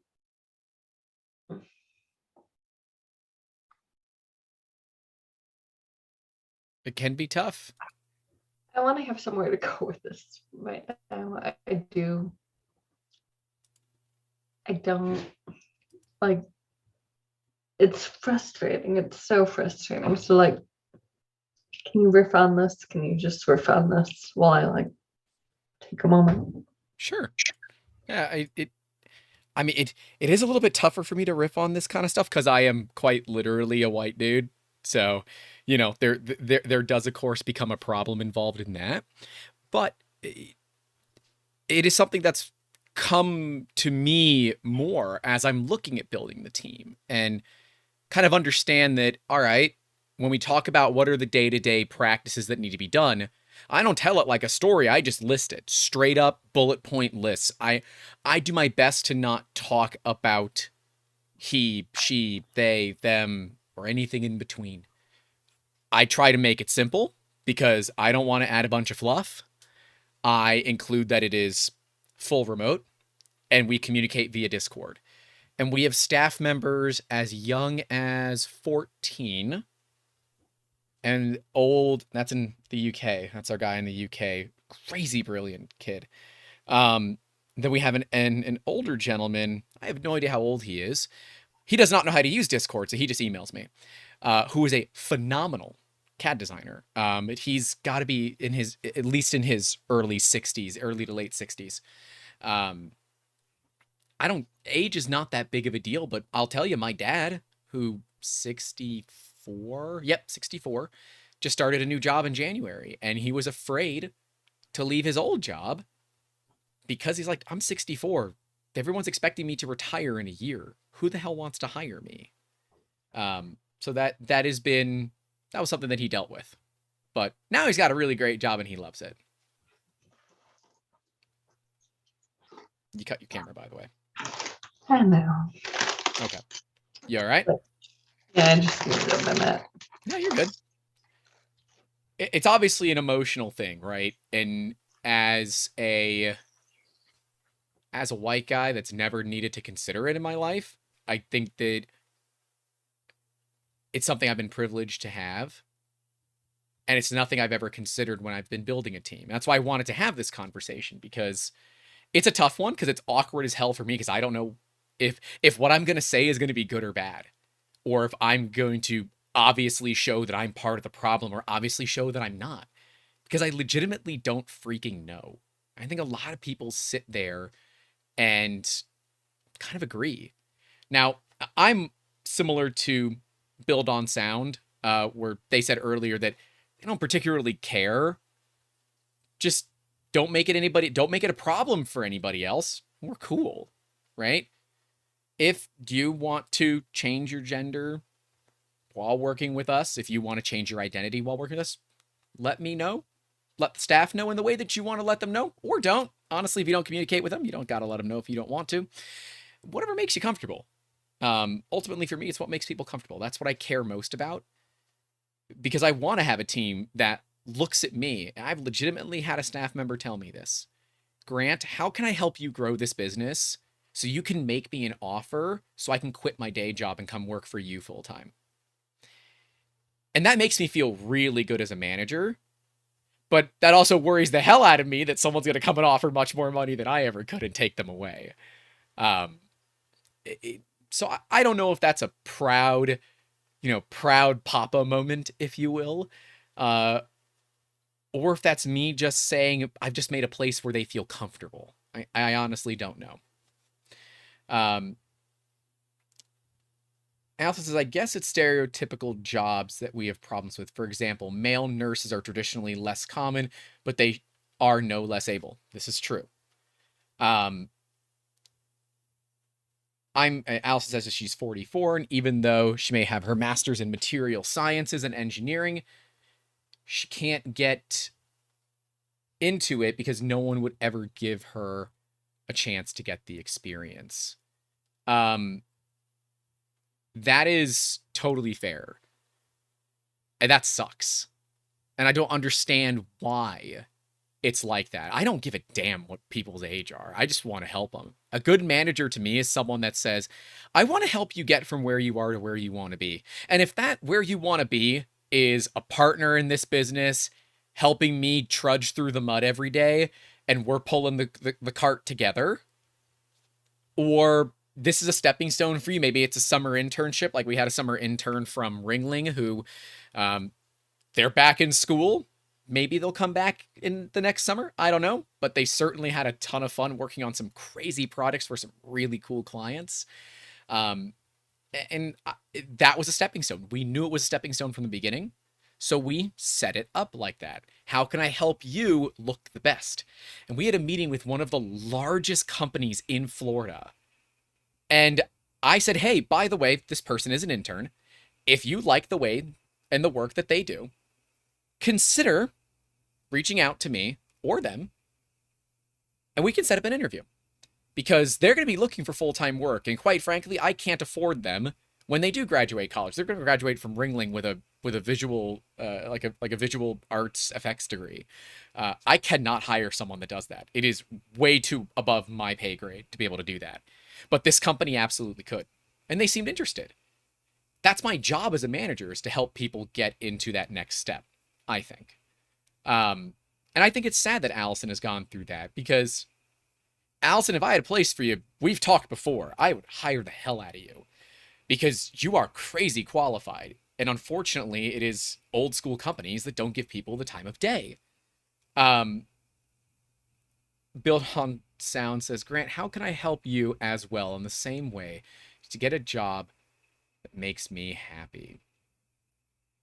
You know, the big deal with finding a job that makes you happy is finding someone that you can relate to, in my opinion. Again, the expert is taking a minute, so this is me back solo mode here. To me, it's about being comfortable, right? I need people to be honest, open, and real with my team. I've had some personal things go on, which I do not want to discuss. The team know that something has been going on. They know that I'm going to need some time, and they know that I'm going to be less active in my Grants Rants channel. They're aware of all of this.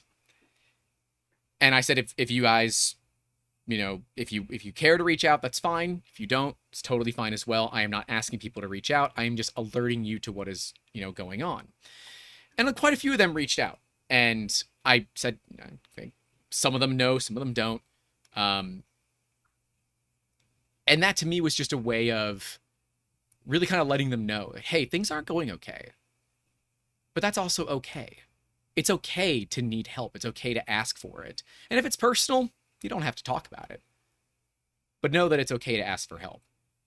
For me, it's finding someone that understands that I would want to work for.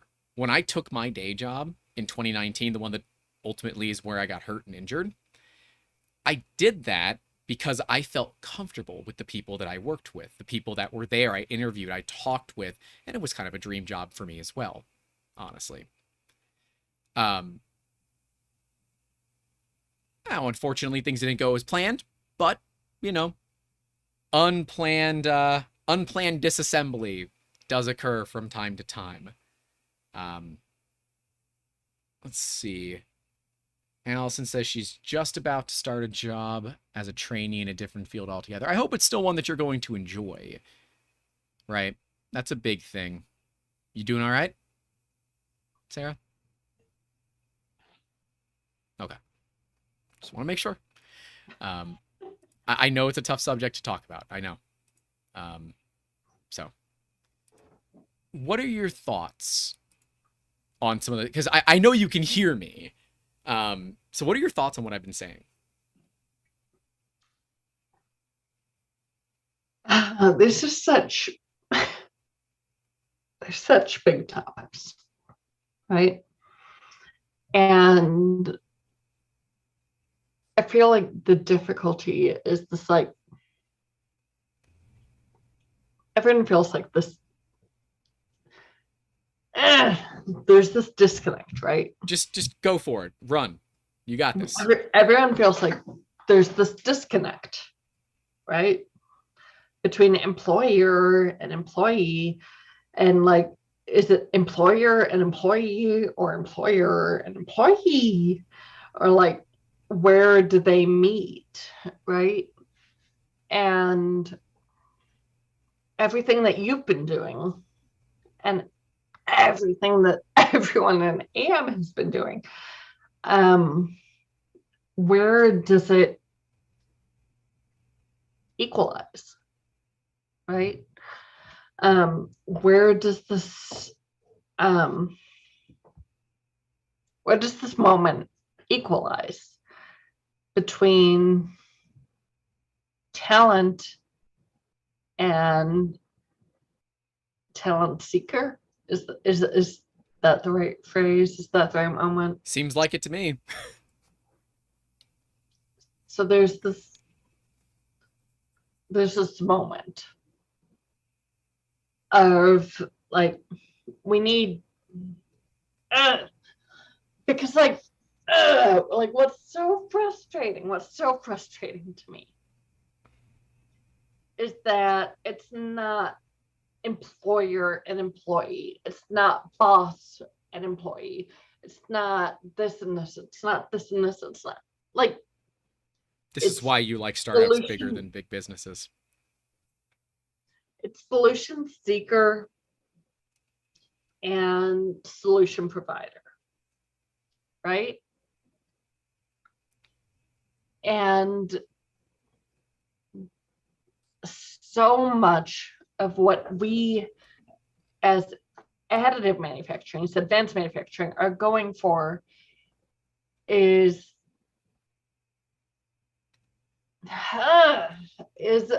so it's not even solutions neater. Like, it's not that linear. but it's that the fact of so many people who need these solutions and so many who would benefit from these solutions are so risk averse, right? Like it's that so many of these companies are so risk averse.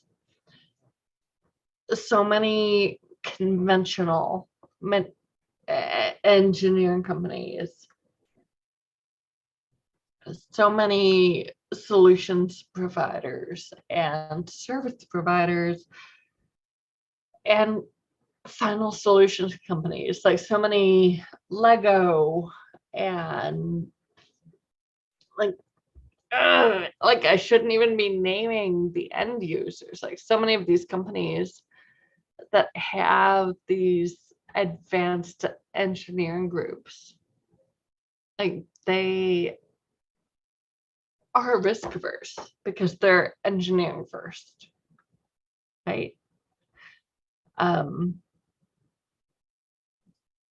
They need to discover the highlights and the ROI and the benefit and the impact that it makes on their sales, to integrate additive manufacturing, to integrate advanced manufacturing, to integrate any non-traditional manufacturing technology.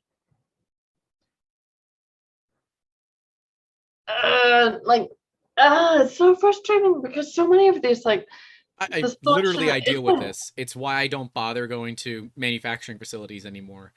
The amount of times I've been cussed at and called a communist when calling, CNC milling shops, talking to them about how I can save them money and be able to reduce the strain on their workforce. And then they yell at me, call me a communist and some political slurs before they hang up the phone, is why I've just written off that entire market, because it's just not something I want to deal with. Now, I'm in a port city, so that should be very.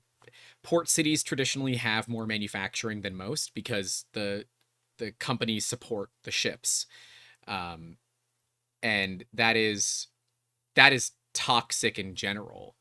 And as a business owner, they should be my best customers. I CNC milling shop should be my absolute best customers, but they're not, and I've given up. I have one that I love to work with, and he is one of my favorite customers. Um, and I talk publicly about him. His name is Mike, Spectrum Custom Molds and Manufacturing. Um, the guy is so open to just being real with people. He and I talk. He calls me darling. That's the relationship that we have. Every time I call him hello, darling, and we laugh. And I don't know why that ever started, but it is, and it's just the thing that we have. And um, recently we helped him finish a project, and he was incredibly thankful. And that's like he said, I understood what 3D printing could do, but dude, this is amazing. Additive manufacturing is going to really change the way we look at this stuff. He said, I think I might be looking at machines. I said, Mike, what you should do is you should look at machines and put them in my shop and I run them for you. Because then you don't have to hire someone to do it. And then when your machines aren't busy, I get to use them. It's a win-win for all parties involved. Um, he seems to get it, I guess. But I don't know much about his workforce. When I first met Mike, it was him and his son, and they had a woman and her daughter. I don't know if they're still with the company. I just call him directly because it's easier. um, but yeah, it is the level that we have in the industry right now of companies that are unwilling. It's very upsetting. Unwilling to look at what is the future, what is the current, the present, and what things will look like. It's really tough. I don't know.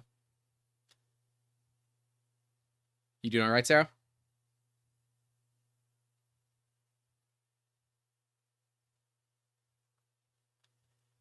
let's see. People don't want to change even if it's an improvement, or in this case, companies.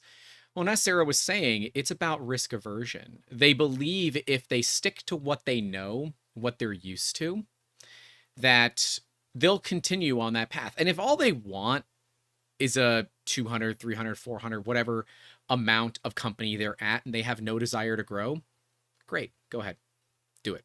Don't care. But if you want to grow your company, if you want to grow your team, if you want to work in a direction that is an overall goal for all parties involved, then you need to be considering what is the reality of our situation. Biases exist. Team building is complicated, and nobody is going to make it easy for you.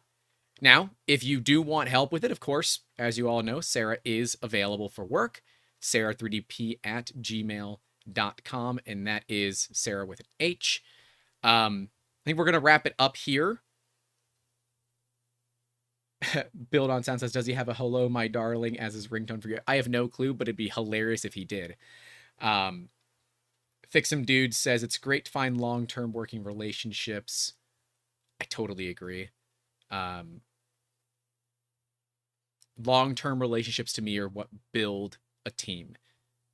If people are only using you as a stepping stone, then you should look at why. Why are people leaving? Why is your turnover so high?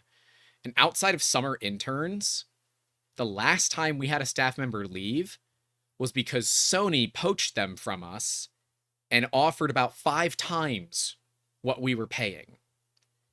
And at that price discrepancy, I'm not even going to make an offer. I have done exactly what I needed to do as a manager for them. I got them through a time when they needed it, and I got them onto a better company where I believe they are still working with Sony as a director of community development. They were our director of community development for like 6 months. And absolutely phenomenal at what they did. And I'm still salty about Sony taking them because I was so excited to finally have a community director. But damn, that's got to be pretty cool, right? That's got to be pretty cool. Let's see, we have some other comments. Duff says, when I was in IT, both my supervisors were female, and they killed it. One of them did have to bark to get respect from the guys. This is in the rail industry, so lots of old school there. Yeah. I hate to say that that's expected, because it shouldn't be. But it is. And I know that I'm part of the problem. I'm part of the problem of, I know there are biases that exist. I just don't understand them. That's why I've wanted to have a talk. I wanted to have a specific DEI podcast for a long time, specifically with Sarah and SJ. Those have been like, because maybe if I can get Alex, have the friggin' trio. But then it's like, I'm just going to turn off my camera, mute myself, and let them go, because ultimately they know so much more about this. And I'm the one who should be in the audience listening, because I want to do better and do what I can. One day, I have to be brave enough to do it. I think that's the tough thing, because I know that's a difficult conversation. That is not one I'm going to feel very comfortable with.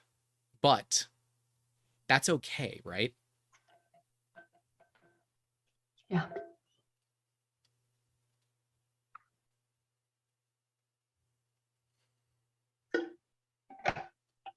I think all of it's okay, you know?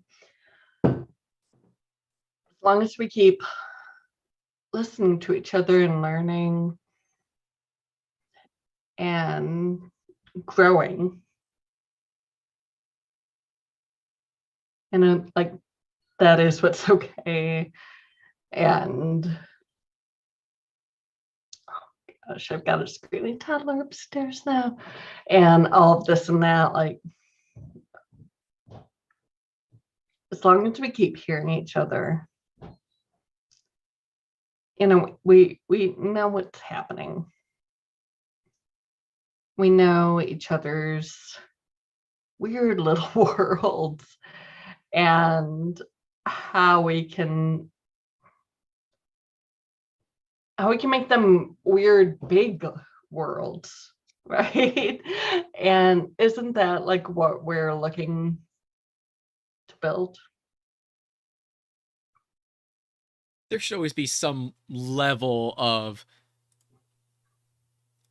and I don't know if discomfort is the right word, but challenging the norm. I mean, that's literally what additive does. It challenges the norm of traditional manufacturing. So why shouldn't we also challenge the traditions of hiring, the traditions of staffing, the traditions of doing things a certain way? I mean, you had mentioned earlier about, boss versus employees. I tell the team constantly, there is only one time that I will, be the boss. It's when I know I'm right. And I'll play my card and say, I'm the boss. I know I'm right. I've done this before. There are times where I have made that call.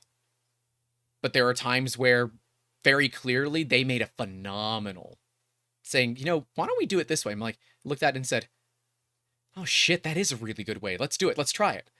And this is assuming we have enough time if we do screw up to go back and do it my way just in case, right? Or I say, all right, you know what? Let's do it this way. I'm going to have a team.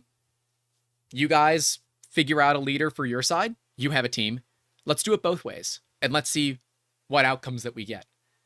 We do this a lot with editing for our YouTube videos. Because I don't know shit about it. So I have, pre-existing ideas. And our editor is so freaking excited every time that he finds a new way to do something. And he just has to tell me. It is one of the most exciting things in my day when he comes and says, Grant, I found a way to make this faster. I said, okay, faster is fine, but is it consistent? And we found ways to make it consistent and faster. And that is less workload on him. It means that I will give him a raise because there's a certain level that I want him to make per video minimum. But I don't want to set to like a dedicated amount per video because then on the really long videos you get screwed. And on the short ones I get screwed. So I'd rather just be a per hour. So we have a per hour with a minimum. So if a video takes him like 30 minutes to edit, he gets paid X amount. There's a low cap on what he can make. And that way I know that he can survive. And we did that because I said, you are going to find ways that make you more efficient. That should not mean that you're taking money away from yourself. That's not fair to you because that doesn't drive you to make those efficiencies. I want you to drive to make those efficiencies so you can make your job easier so that we can help you find other clients or we can make better content or different content or more content. I think he likes it. Seems to work out well. I feel like finding that middle ground, that way that works to everyone's advantage. Like that's what we need to be focused on, right? I mean, famously for me, it was Discord versus Slack. I wanted Slack. I was hardcore for Slack for our communications. And literally the entire rest of the team said Discord. And I said, okay, set up a Discord server. And I said, I'll make it. I'll give you guys admin privileges, set it up. And when it's ready, I'll take a look at it. I looked at it and said, oh, damn, this is way better. I am so glad that we did this. And to this day, I am still so glad that we did this because Slack would have been a disaster. I think like understanding the right tools for the right team at the right time, that is what equals growth. And as we talk about all these right time things, my dog is freaking out and my son is home from school. And Grant, I've got to run. Yep, you're good. So as we keep looking at all these things, a lot of times that is looking at our office doors. And I try to keep down a line, yes, here in my office, but it's not always that thing. I want to thank you for coming out. This has been awesome. These are some difficult conversations that need to be had and people need to hear them. So I'm glad that, we can talk about it very openly and very frankly. And I hope that anyone that looks at this in the future might be one that's looking to offer you a job and sees how real, how honest, how open, how willing you are to look at change as not a problem, as a solution. Definitely. And I welcome outreach at any time. I'm very easy to find. sarah3dp@gmail.com. At Sarah Goehrke. Look for the spelling right here. It's just your first name on their screen.